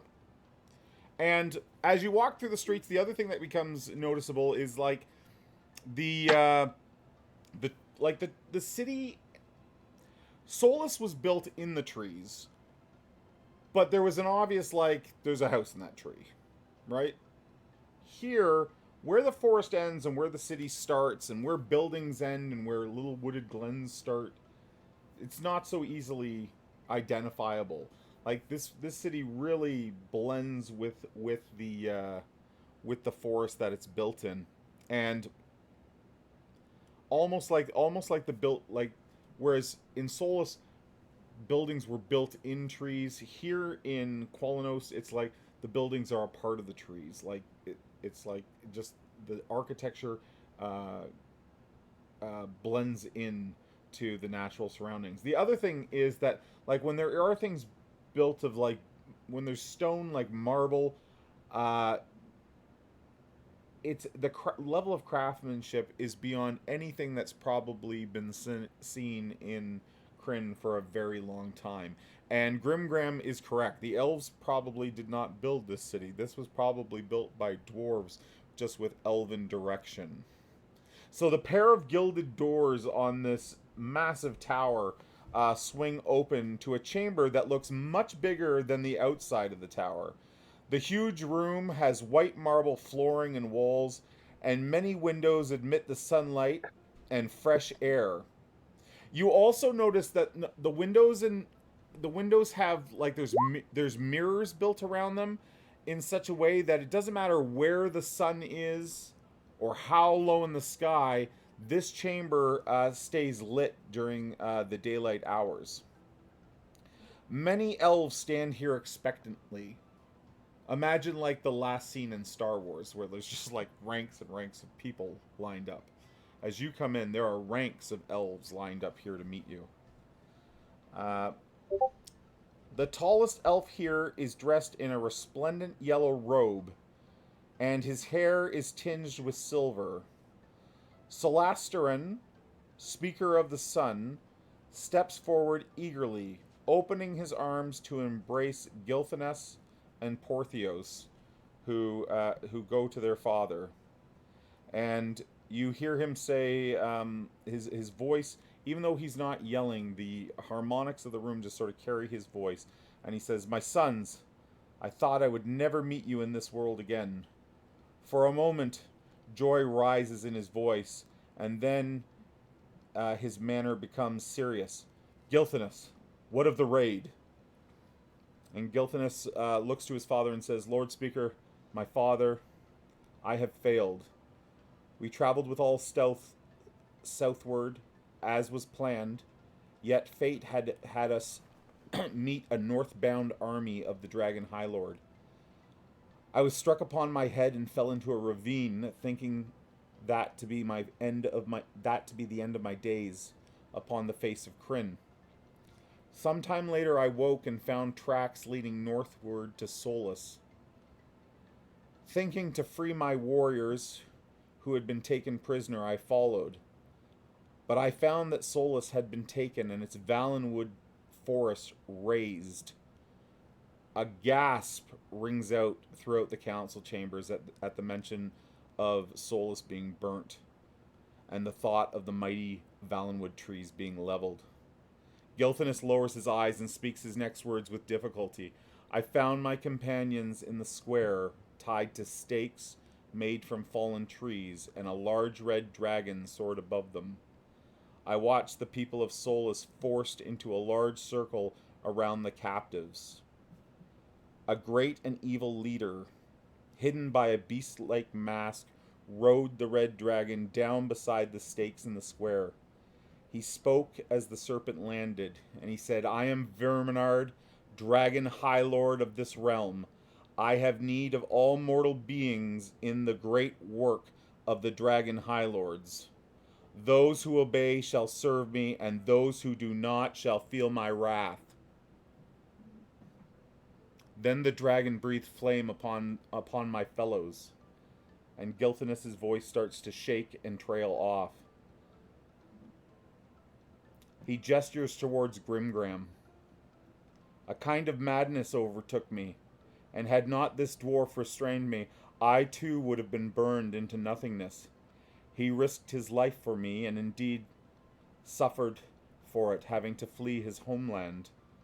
He helped me rescue a number of elven families from the area. The speaker's harsh sort of tones seem to soften as he listens to this tragic tale told by his son. And Gilthanas then goes on to say,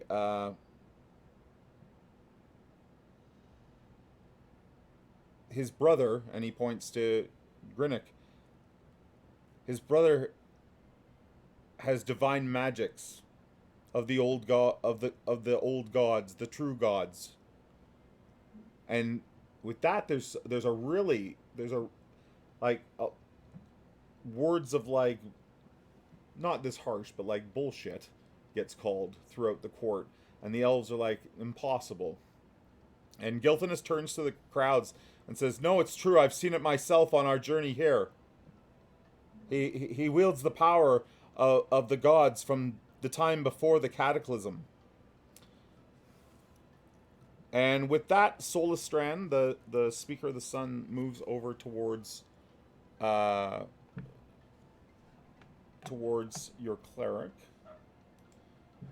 And I don't know why I've suddenly forgot Grinnick, of course. I don't know why I forgot your name all of a sudden.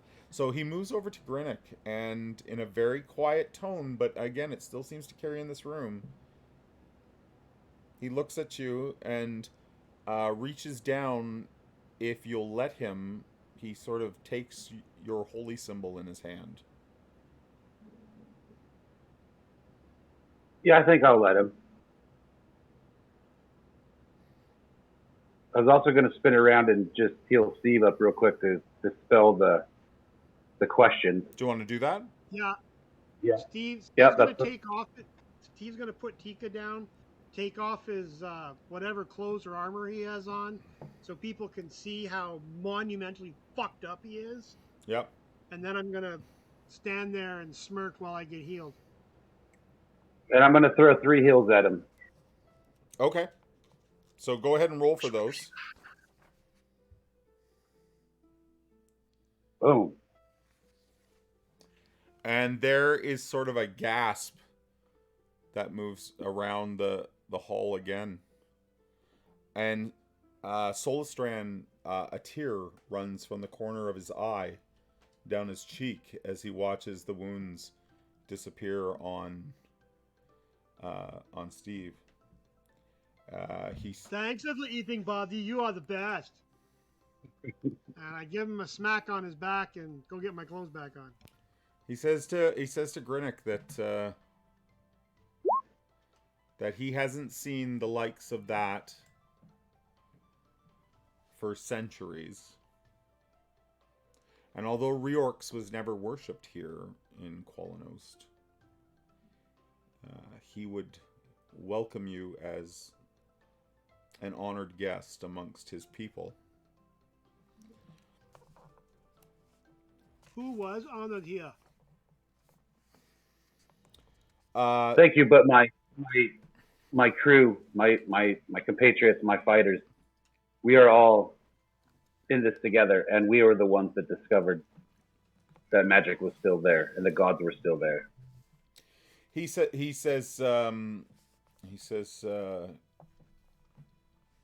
Grinnick, I shall have a place prepared for you and your friends while you're among us.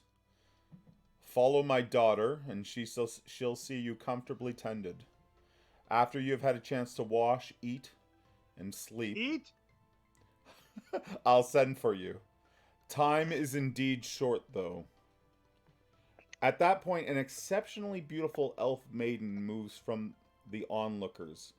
She curtsies slightly towards her father before walking past the weary travelers, pausing for a long moment in front of Kira. There is a childlike air about her that sort of belies the wisdom that's in her eyes. She then says to all of you, like, won't you follow me? But she doesn't speak to all of you. She only speaks to Kira. And Is Kira blushing? I don't know. Is Kira blushing? No, she's Sure. just following. Are you sure? Got a big smile on her face, though. Yeah, there might be a big smile on her face. Oh yeah. Kira's grinning like an idiot. With that, Lorena glides towards the gilded doors, and they part for her almost as if a gentle gust of wind persuaded them to open. She leads the way into the sun and the leaf-speckled streets of Qualanost. I assume we follow? I kind of give Kira a bit of an eye and an arched brow. Is this time for the pincer attack? Yes, I think it is. I think if ever there was a time. We split up. 4 ways. We go 6 different directions. 6 different directions. Benedict is hilarious. Do we agree to meet back here in 5 years? But What could go wrong? So Gilthinus does not go with you. It's Think the just DM's crying. it's just yourselves and Lorana. Yep, he's crying. Lorana. I'll bring up the rear again. My spot. Lorana leads you through the beautiful autumn foliage blanketing the city to a secluded grove of aspens and fruit trees. Pears and apples are in abundance, and a cold, clear spring provides as much refreshment as you care to take. A carafe of sweet white wine is also available. Servants deliver trays of fresh breads and delicious cheeses. Nearby are private areas appropriate for bathing and sleeping. Lorana encourages all of you to rest, saying that the speaker will see you later this evening. I believe the term is gorge oneself. Okay. And after that, I will consider getting all this crap from the last week off of me once my belly is full. All right. Yeah, Grinnick and Steve would definitely sit down next to each other and start just going to town. Okay. Okay. Grimgram certainly eats as well. Sorry, go ahead, Tobin. Oh, sorry. He's just finding all kinds of shiny things, getting distracted, looking around. Okay. I think after Silverware when we leave. I'm just gonna go grab a bath and go rest till it's time. Okay. All I right. want to get all the filth off me from being on the trail and trying to hide and dodge all these people for literally weeks on end. Okay. Lorana stops Benedict for a moment, and she says, "We're honored to have a knight all the way from the north with us. The honor's mine, milady. Perhaps I can send for an armorer to shine your plate." If only I had plate, but that would be wonderful. I was going to clean up myself, but I'm not a professional. And my squire is mildly disappointing in that regard. The boy has a lot to learn. And when you say that, Lorana's like, the boy? Over there. And looks over at Worm. I give Over there. Worm like a little squeeze around the shoulders. Oh, the boy. Yes, of course. Of course. She smiles and she says, I'll make sure someone comes to attend to your gear immediately. Sir Benedict. Greymantle. Perhaps you've heard of me, and I blow my mustaches out. She's like, I'm afraid of late we don't get very much news from outside of Qualinesti. But the pleasure is mine to have you here in our city. Thank you, milady. I'm blown away by the beauty of your city. I grew up listening to many tales about the Knights of Salamnia. Oh, I'm sad to say the knights of today are not the same as the stories of old. Some of us still live to the code. Good. What's that, Steve? The mustaches are still really good. She's like, yes, they're just like in the book.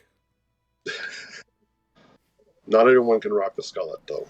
And you sort of get this, like, just for, like, she's kind of like, she's maybe grown up on tales of the Knights of Salamnia, and, like, she's literally a princess, and she's just, like, sort of in awe of all of this, like, to have an actual knight here. She's been very sheltered. Oh, yeah, you definitely get that feeling. She's read all the stories, she knows what to say, but she's never experienced anything. So with that, she goes to leave, and she says, she stops at Kira. Was it me, or did that just sound so dirty? She's never experienced anything. Luckily, the knights are here. Phrasing, sorry. Only in this game does that sound horrible. I Anywhere else, my everybody would blade. just be like, oh, that's fine. As she passes Kira, she says, perhaps after you meet with Father tonight, we could talk? Sure. You're Good looking to see you're looking very good. You as well. Spend some time. And she then looks at Worm and she says, Is Worm making that face next to me? Right up until she like draws her attention to me, and I just kind of want to like shrink into I a hole. still have like my arm around Worm's shoulder. Okay. She says, she says, your secret is safe with me. The knight will never know. Good, he's an idiot. Yeah. Don't yeah, he really is. Kara, he's a knight of Salamnia. He's a still an dumbass. idiot. Well, I think he's adorable. And we're all better for it to have him here. With that, she leaves. She says, "I'll come back when it's time to see Father. We have a lot to catch up on." Yeah, we do. Yeah, you do. I mean, then she kind of she almost like skips away. She's very, very pleased to have visitors in the city, and maybe some other reasons. So everyone is on their own now. Is there anything anyone would like to do? interrogate Kira. I just want to get my clothes washed, have a bath, maybe get something to eat. Just try to knock all the trail mud off me, and actually try to rest. Okay. Yeah, general R&R. I've been covered with stuff from a dragon, and I believe a crusty acid on me, the blood of several critters. Yeah, I'm going to do a lot of that once I'm full. And then I'll go back to the table. When are you full? I have limits, but I digest quickly. Okay. I'll fill up, clean my shit, go back to the table. So, Steve, as you're like eating and eating, you're like, if you just had a bit of meat, maybe you'd fill up quicker. But you're eating like fruit, bread, cheese. Like you could do this all day. Lots of cheese. Lots of cheese. Okay. He's gonna There be will be farting no so cheese bad. Cheese is the first thing to vanish. I'm Okay. going to match my dwarf buddy chunk of cheese for chunk of cheese until it's fucking gone. Oh, okay. So, do you and Grinnick want to have a roll-off to see who eats more cheese? Yes. I think that's necessary. Let's do that. What even is this game anymore? D20 on D20. It's D&D, man. Yeah. This is D20. We've done worse things in Mistwalkers. Grinnick drops a 10. Oh my Yeah! god. The dwarf, like, I can just see these little cubes of cheese, and she's like, I can't get the last one quite in. It's like, it's wafer thin. It's fuck off, I'm stuffed. That should be a bucket. Okay. Sure. Congratulations, you won this one. Very good. I'll be back in an hour to start again. How about you? Let's do it. Let's do it, lad. Tobin, what are you up to? I'm working on my newest terrible song about our latest exploits, and they just occasionally hear me trying to belt out various versions of their name. You know, well, you know, just trying to figure out how. Trying to hit that right note. That's right, exactly. Okay. Are you missing the crown at all? No, I'm happy we made that. You've moved on. Yeah. He doesn't dwell too much. What does Grenlead do? I think Grenlead would also like to wash up a bit and relax and feast. And I think I want to catch up with my brother and maybe Tika and just find all the news and talk about what we've been through. Okay, so Grimgram and Tika can confirm sort of Gilthanus' story, that there were a group of elves that were captured south of Solus and brought there, and that that this Verminard guy did in fact burn them up in the square. It was horrible, terrifying, and there are rumors that Verminard is blessed also with the powers of a cleric. That he has the ability to heal just as much as he has the ability to harm. I think that that's disturbing news, but I also have seen the gods show favor to our brother, and Yeah, I think we, yeah.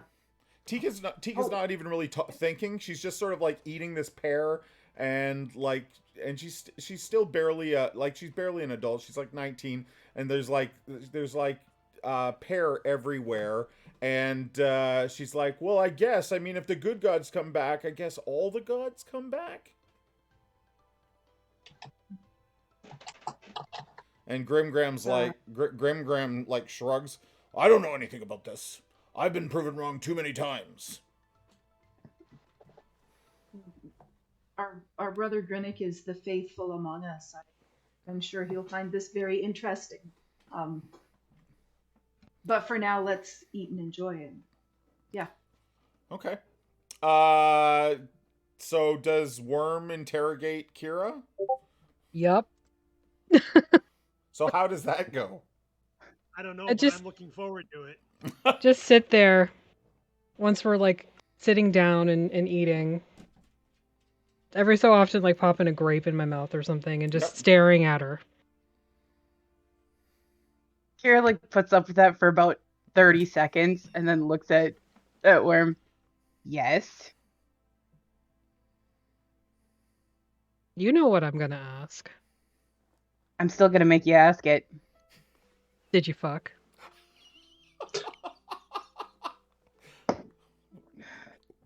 What is that saying? A lady never tells? Come on. I've been on the road for eons with this idiot and just kind of like gesture to Benny. What is Benedict doing at that exact moment? I am meditating on the measure and the oaths I've taken. I'm renewing my oaths, and yeah, I'm all in knighthood. And I will say, just as that happens, like a few elven, servants arrive to polish our armor. Excellent. That idiot. Oblivious completely. Who has no idea what an actual conquest is. Well, I assure you I know what that is. And it's been quite a while since we've seen each other. Her daddy didn't like me very much. Do you need an invisibility spell later? Maybe. Oh, that's horrible. I've never been in a game where that spell's been used in that regard. So well done. You obviously haven't played with the two of us very much then. Nope, not enough, obviously. I thought. Just, let me know. I got it prepared from my book. Hell of a wingman. Wing person. Sneak by all the guards. Wing boy. Best wing person ever. Ever. So everyone cleans up and catches up and gets the dirt off and makes plans, and the two elves, Benedict, they're under strict order to get your armor tip top. The princess has ordered it to come to pass, and they're going to make sure that happens. And it's pretty grimy because yes. Also, a what would you call that? A coiffeur, like someone in the court that takes care of hairdressing, arrives to groom your mustaches appropriately for you and polish the skull. Okay, and to polish the skullet. I need some wax up top. Amazing. Give it a shine. Yes. So and a full blowout. So several hours later, dusk falls over Qualinost. And thanks for the follow, Muttmanic. That's awesome. Thank you. And so sun goes down, and Lorana and a group of sort of elven guards arrive. And she although she sort of smiles across the way at Kira, she does go to Benedict, and she says, "Oh, they did a great job. You look fantastic, Sir Benedict. Thank you, milady. Your suggestion is greatly appreciated. Your people did great work. She's like, do you mind if you walk me to the meeting? I'd be honored. I cast invisibility on Benedict.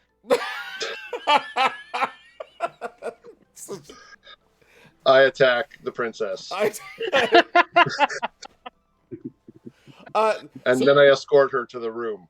She seems like just tickled pink that she gets to be escorted by a real knight from the north, and the elves walk you back to the speaker's tower. And this time, like, there was a large gathering before, but this time the entire population of Qualinesti seems to be gathered around the wide square in front of the tower. The warriors are in the center ring around the speaker, and several of his chief officers and lieutenants, including Kira's father, are gathered there. Other men, women, and children are more distant, but they still observe the proceedings attentively. A path opens through the crowd to the center of the circle, and the speaker looks up with a cool stare at the heroes of Zak Saroth. Forgive our somber... Hello! Steve's like, hello! And once you get up there, Lorena takes her leave. She bows to Benedict, curtsies, just like some sort of princess out of a storybook. And then as she passes Kira, she winks. And then the Speaker of the Sun says, forgive our somber air.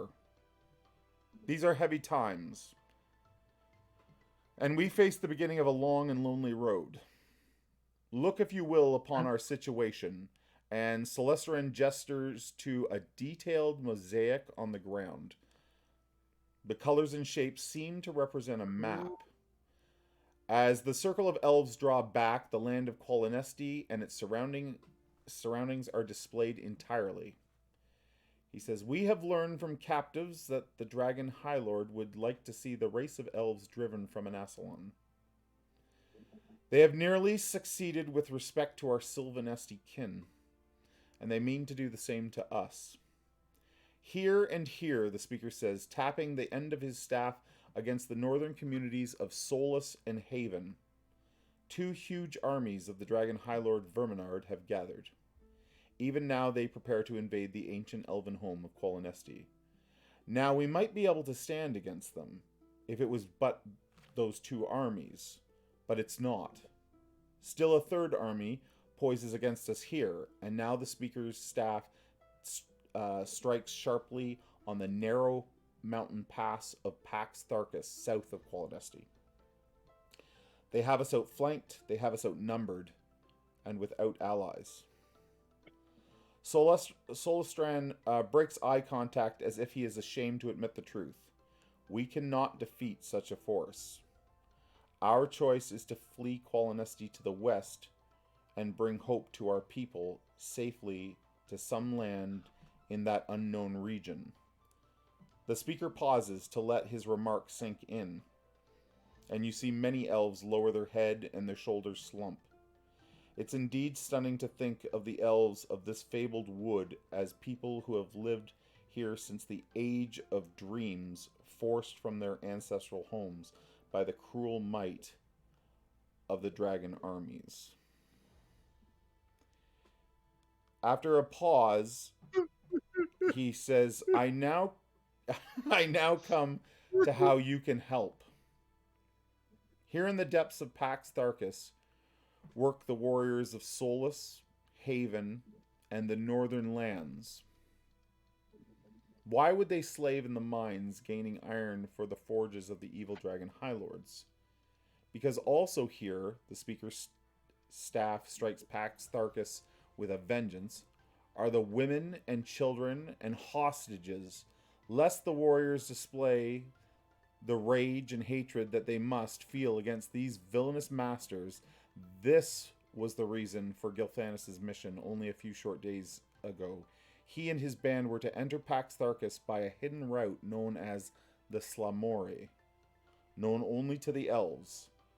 They would free the hostages and lead the slaves in a revolt, escaping to the south and drawing the dragon armies in pursuit. They failed, and he sort of looks very poorly, upset at Gilthanas. And he just hangs on "they failed" as he looks at his son. But Gilthanas believes a second attempt may succeed. The humans can reach safety and elude the dragon men, for the mountainous route contains many secluded valleys where they can hide. Far to the south may yet lie free lands where safety could be found. We ask you to accept this heavy task. Gilthanas has offered to accompany your party and show you the way of the Slamori, even the room of the Great Chain, the quickest entrance to the fortress itself. If you accept this opportunity, you not only offer freedom to those of your kin trapped within the walls of the fortress, but you offer our beleaguered folk a chance to escape Kolonesti alive. For the army in Pax Tharkas, which even now prepares to crush our spirit, will think twice about marching if the slaves rebel and escape.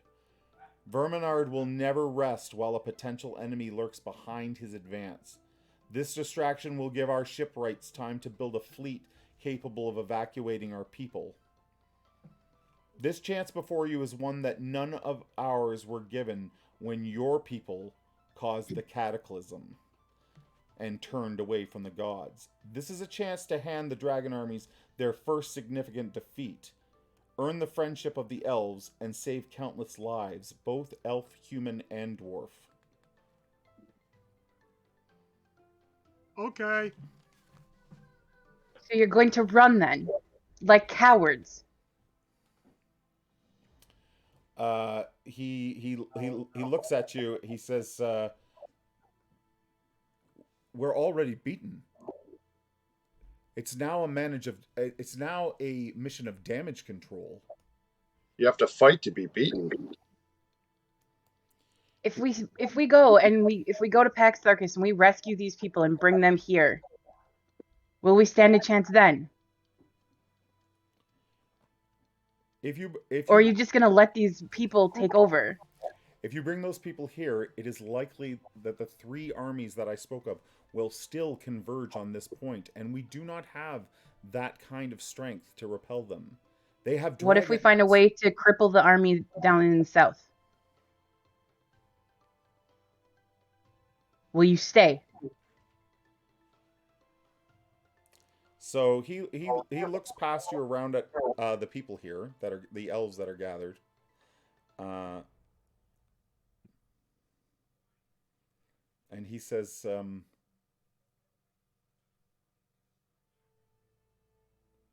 if you can successfully remove the army to the south, we might be able to stand our ground.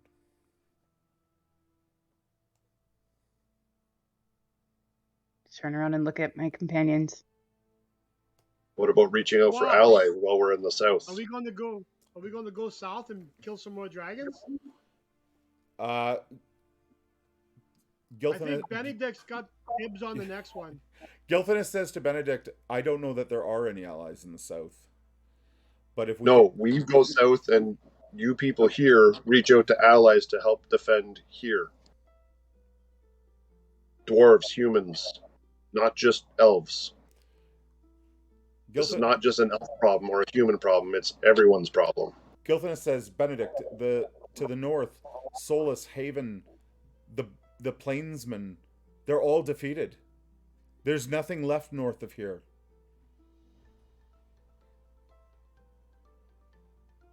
Lamnia? He smiles and he says, Is Salamnia still intact?" It was a year ago. Porthios, Gilthanas' older brother, says, "Our understanding is that the Knights of Salamnia have turned on one another, and that the orders are fractured at best. And even though like you kind of felt that when you went north, right? Like when you were Yeah. out, when you were out looking, you know, like they were not the sort of the fighting army that Yeah. you expected to find. Yeah, we're not what we used to be, but something like this, I think, would unify us. This is something that the knighthood needs. We need purpose. We need a cause. Reach out to them. I'll fight your battle in the south. I just want you to We fight as will. well and ask for help. Where are the rest of the elves? So they're on the other side of the continent. So Sylvanesti is on the eastern coast of the continent. So and Qualinesti here is on the western coast of the continent.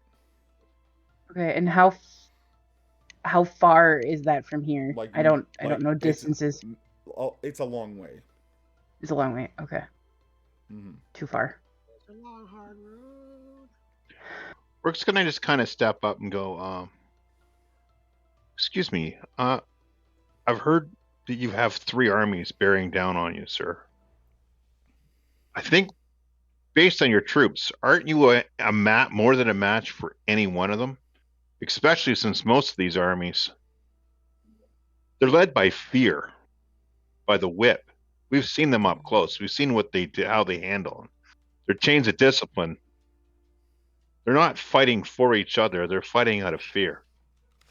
Okay. Instead of hiding behind these walls, have you thought that maybe you can go out and strike these armies one at a time? Move fast, move quick with your forces. It's free men.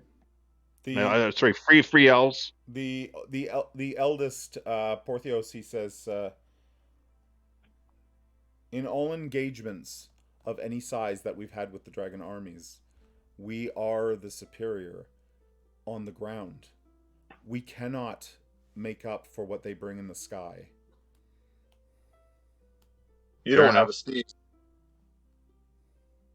Fair enough. Then I'm sure my friends and I will go to the south and we'll create the diversion so you can escape. That's how you truly feel.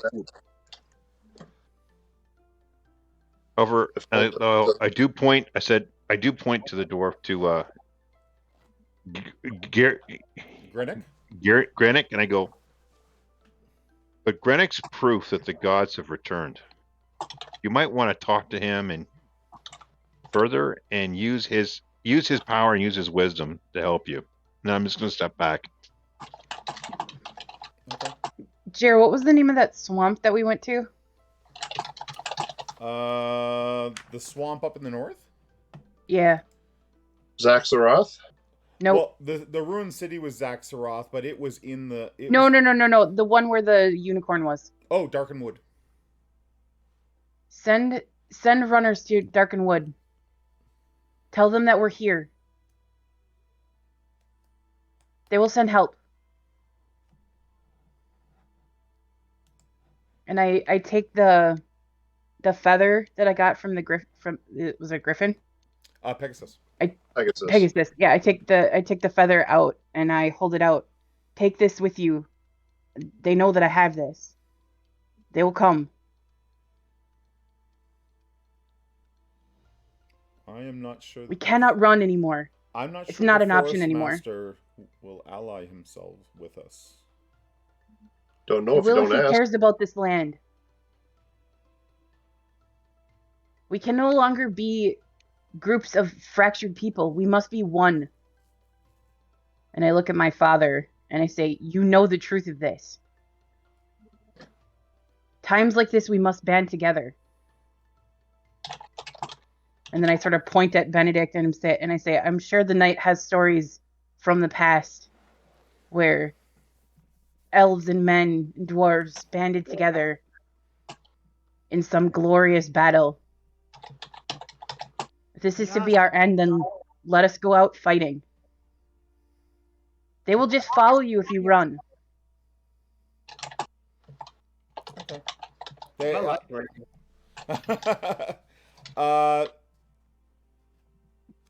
The speaker says that he'll send an emissary to the Forest Master and takes the feathers that you offer him. He says, if you can reach Pax Tharkus and release the slaves there and rescue your people, if you can evade the dragon armies and keep them searching for you in the mountains to the south. We have a Tobin. We'll be fine. Yeah, if you can pull a Tobin maneuver. No, nothing to fear with Tobin. He says that then Qualinesti will do its best to make a stand. You cannot run anymore. They will just follow. If we fail here, they will follow you. Okay, so Worm and I go north to Solamnia to rally the knights. Here you go. The dwarves and Rook go to Pax Tharkus to free the slaves. Tobin, you and Steve go attack the first army in Solus there. And You can lead them all away. yeah. Kira, you stay with the elves because I think you need to catch up with Lorana. Oh, yeah. And then maybe you can find the dwarves from there. And we'll meet back here in 5 years. What could go wrong in 5 years? Yeah. Just make us invisible. Nobody will know where we're Not going. like all of this has happened in like 2 weeks. So with that, things start We're to going to ignore that. Yeah. having agreed to go to Pax Tharkus. Things start to end here, and you can tell that your words have had some effect. Elves are there's some. You can hear words being shared. Like, is this possible? Do you think we could do that? As they sort of leave the meeting, the Speaker of the Sun. He has said that he's going to send someone to Darkenwood.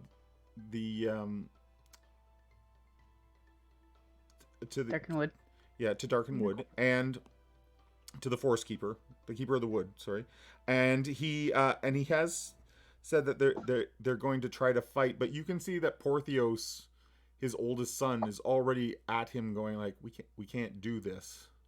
We don't have the manpower for that.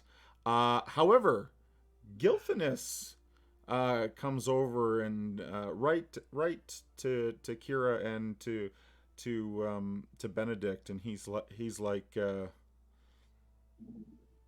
they needed to hear words like that. I get the sense they haven't been spoken to like that ever. Well, not since I was here the last time. You have to understand. You have to understand that we have suffered some losses like this. We have not been told. Don't assume that we've sat on our haunches. I mean, we have tried to fight them. There's been some horrific losses, though. But my entire family and the village I grew up in is maybe a piece of toast, and we're still fucking fighting you pointy-eared wimp shit. He's like, I suppose I deserve that. We've all suffered loss. We can't continue to fight alone. Sorry. He says, forgive me if I speak out of turn. You're asking us to risk our lives on not even a promise that you might help. If you want us to fight this army, we need your word, and we need to stand together. So Gilthanas looks down at Grenlead, and he comes over and he drops to a knee in front of you, and he says, Grenlead, you as a son of the Speaker of the Sun, you have my word. I've seen your brother work miracles on his way here. I believe that we can do this, and I will stand with you. And maybe if we do this together, then we can open their eyes here. would be, for me, I would be honored to ally myself with a race noble enough to face this head on. He says, Pax Tharkus was built by the dwarves and the elves together. So let's go take it back. I get real For excited. Slamnia. Woohoo! So with that, you feel like Gilthanus has turned a corner. You didn't feel any sort of, like, you felt that he was being straight with you and maybe more open with you than he had been on the entire trip from Solus down.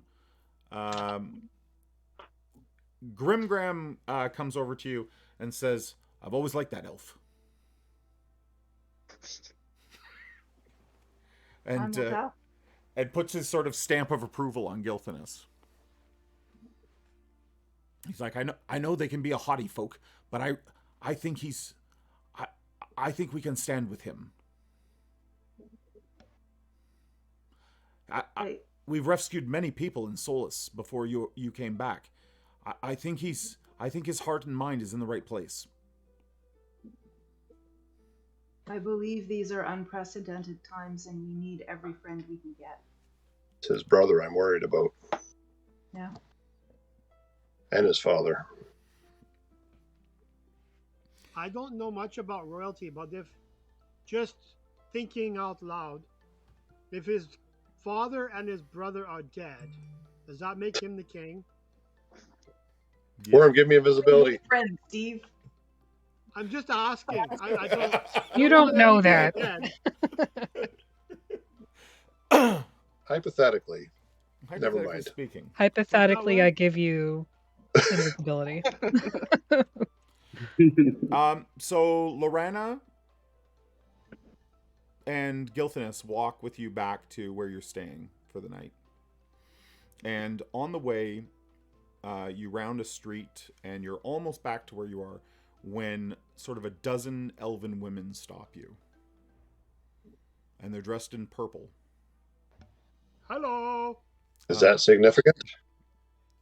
Kira and, well, Rook hasn't grown up around the elves, but Kira would know purple is a color of mourning. And these are probably widows. And elves do not remarry. So once they're widowed, that commitment is forever. Like once they wed. And the one woman in sort of the lead, she's not that old for an elf. Maybe in her 70s. So very young. Mm-hmm. Mm-hmm. So they stop and they bow to Lorana and Gilthanus for who they are. And the lead woman says, we've all lost things. Tobin lost a crown. We'll do our part to hold them to what was said in the square. If you promise to do your part for us, for what we lost. Of course.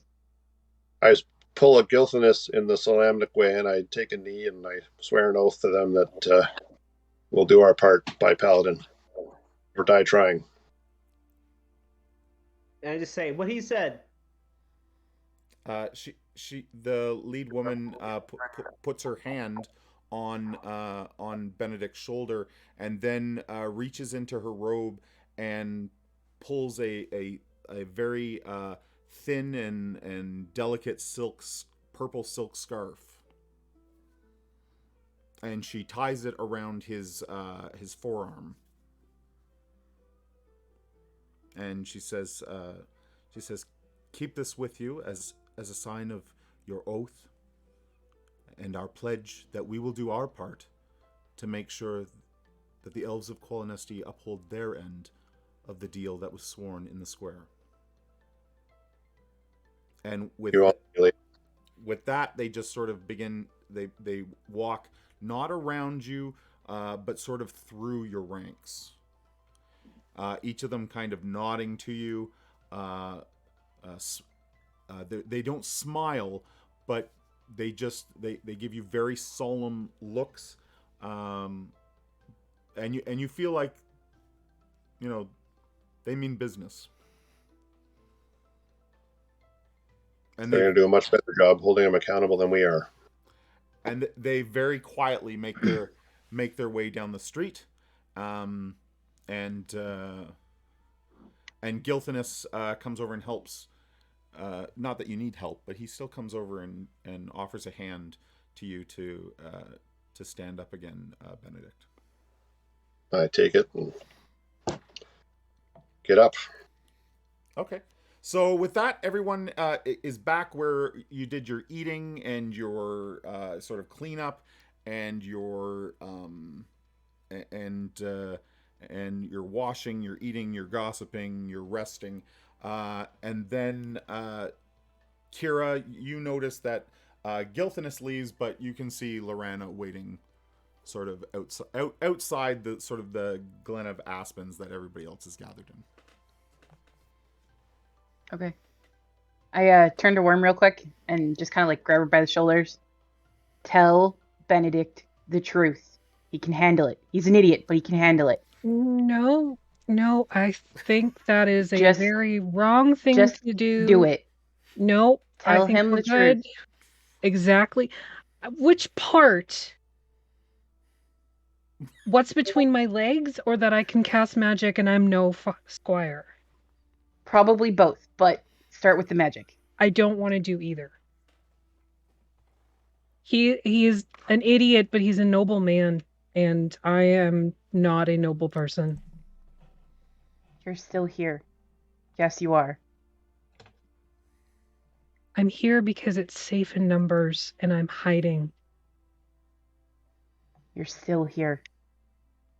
Tell him the truth. It will be all right.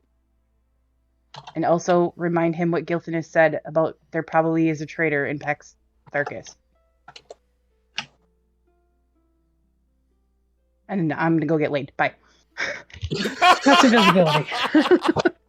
So as Kira leaves, an elven man arrives with a pack and enters the clearing. So Kira's gone when this gentleman comes in, and he says, I'm looking for the one they call Tika. Right over here, the redhead. So he comes over and he puts the pack down on the table there, and he says, a gift from Lady Lorana for your upcoming mission. She wishes you the best. And he then departs. Excuse me. Yes? You're the guy in charge of weapons and stuff? Kind Close of? enough.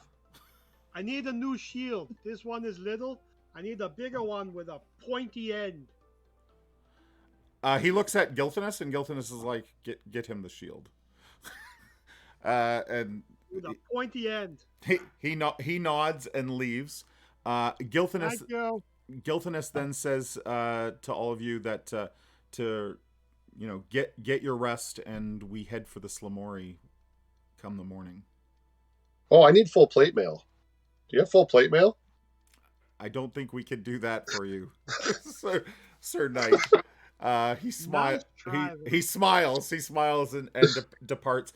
Tika has unwrapped the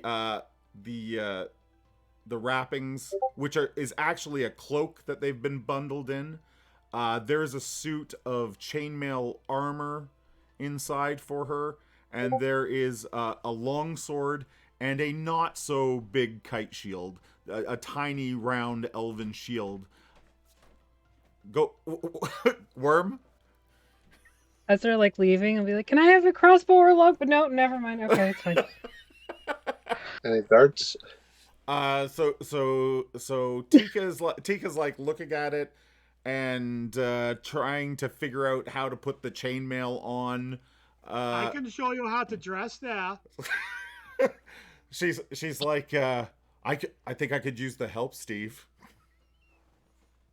I think Steve needs supervision on that help. Actually, could I talk to you, Benedict, Sir Benedict? Absolutely, boy. My ear is yours. And I kind of like shoo Steve so he can. Yeah, Steve and Tika disappear to try armor on. There's a traitor in Pax Tharkus. That's all I needed to say. Okay, bye. Run away. Where did you come by this information? The stuff. And things? Yes. Who's the traitor? I don't know or don't remember. Gilthanis told us about it sitting around the fire the other night. Yes. Basically, the fortress. You just weren't here. The fortress could not have fallen by force. They took it too quickly. Oh, okay. So somebody on the inside let them in. Yeah. Is that all you wanted to tell me? Boy? Yep, absolutely. That is the only thing I wanted to tell you for sure. Sense motive. Sense motive. Wait, that's 5e. Somewhere Kira is just cursing for no reason. Can you roll a d20 and get under your charisma there for me? I can try. I'm not actually very good at lying. So. Kira and Lorana walk sort of through the moonlit streets of Qualanos, which are very quiet. And she's like, she says, "Do you remember do you remember being? You left so quickly." I remember it mostly. Is it good to be back? This place was always beautiful. If it was something that I did that pushed you away for you to leave, Gilthanis and Porthios, they don't really. They're idiots. It's fine. Their hearts are in the right place. I promise you, Kira. It's hard to grow up knowing that you'll never be as good as everyone around you because of the way you were born. It makes it difficult to stay. A big grin comes across her face. She's like, exactly. That's what I wanted to talk to you about tonight. I want to come with you.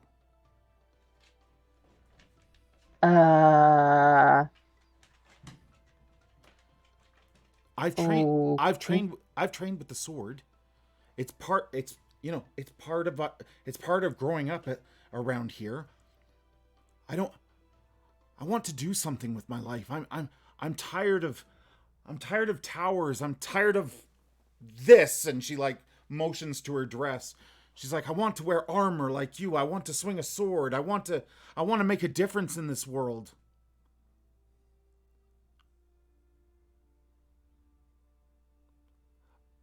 That's all well and good, but it will be very dangerous. Yeah, but I'll have you. That's true. And Sir Benedict, I mean, what safer place for a princess than beside a knight? With me. Exactly. I've got my armor ready. I've got a weapon. I can steal away with Gilthanis and you. I know he won't approve, but you and Sir Benedict can certainly convince him, I'm sure.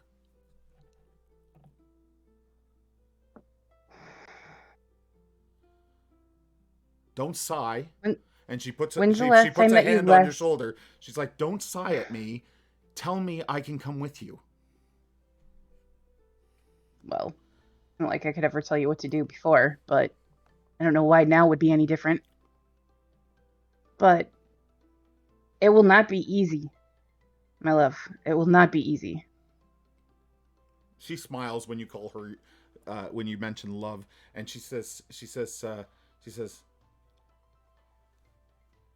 I'm tired of easy. Never stopped us before. She's like, I mean, I'm not going to tell Father. Yeah, I wouldn't tell him either. I think in this case it's better to get forgiveness than permission. On a side note, that's how we grew up. Kira,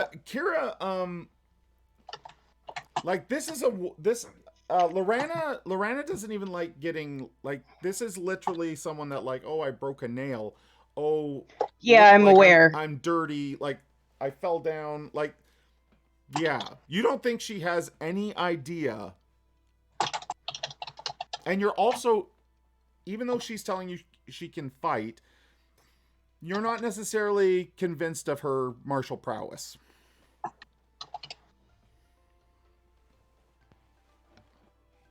No, but she is a whole ass adult, and she can do what she's gonna do. But no, I'm not trying to it's sway you one way or safer- the other. I'm just like, we've had a little bit of chit Yeah. chat back and forth about this, but yeah, that's just some things that you know.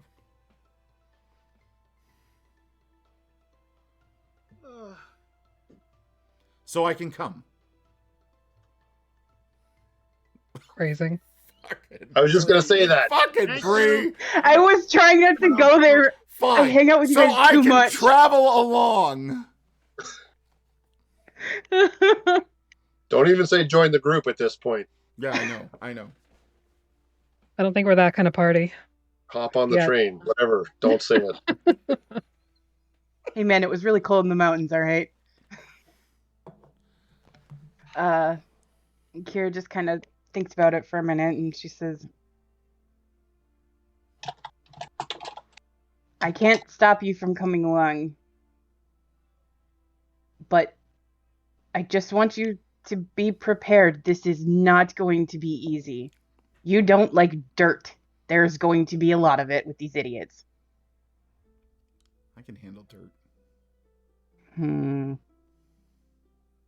Okay. I don't want to talk about that anymore. Walk with me. Okay.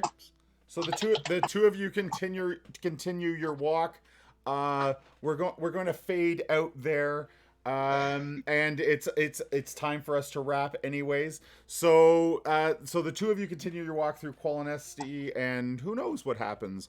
And the rest of you sleep that night and rest for your travel to Pax Tharkus in the morning and the Slamori. And we will get to all of that next time on Dragonlance here on DM Jeremy. Let's raid somebody so that we can end the night on an even better note. Who do we have around to raid? Let's see. I know nobody, so. Do we if want somebody like a knows- little guy or a bigger guy? I always like little guys. Okay.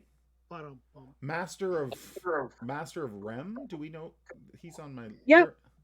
Do we know who Master of Rem is? Yep, that Cinna from Prep or Die plays in that game.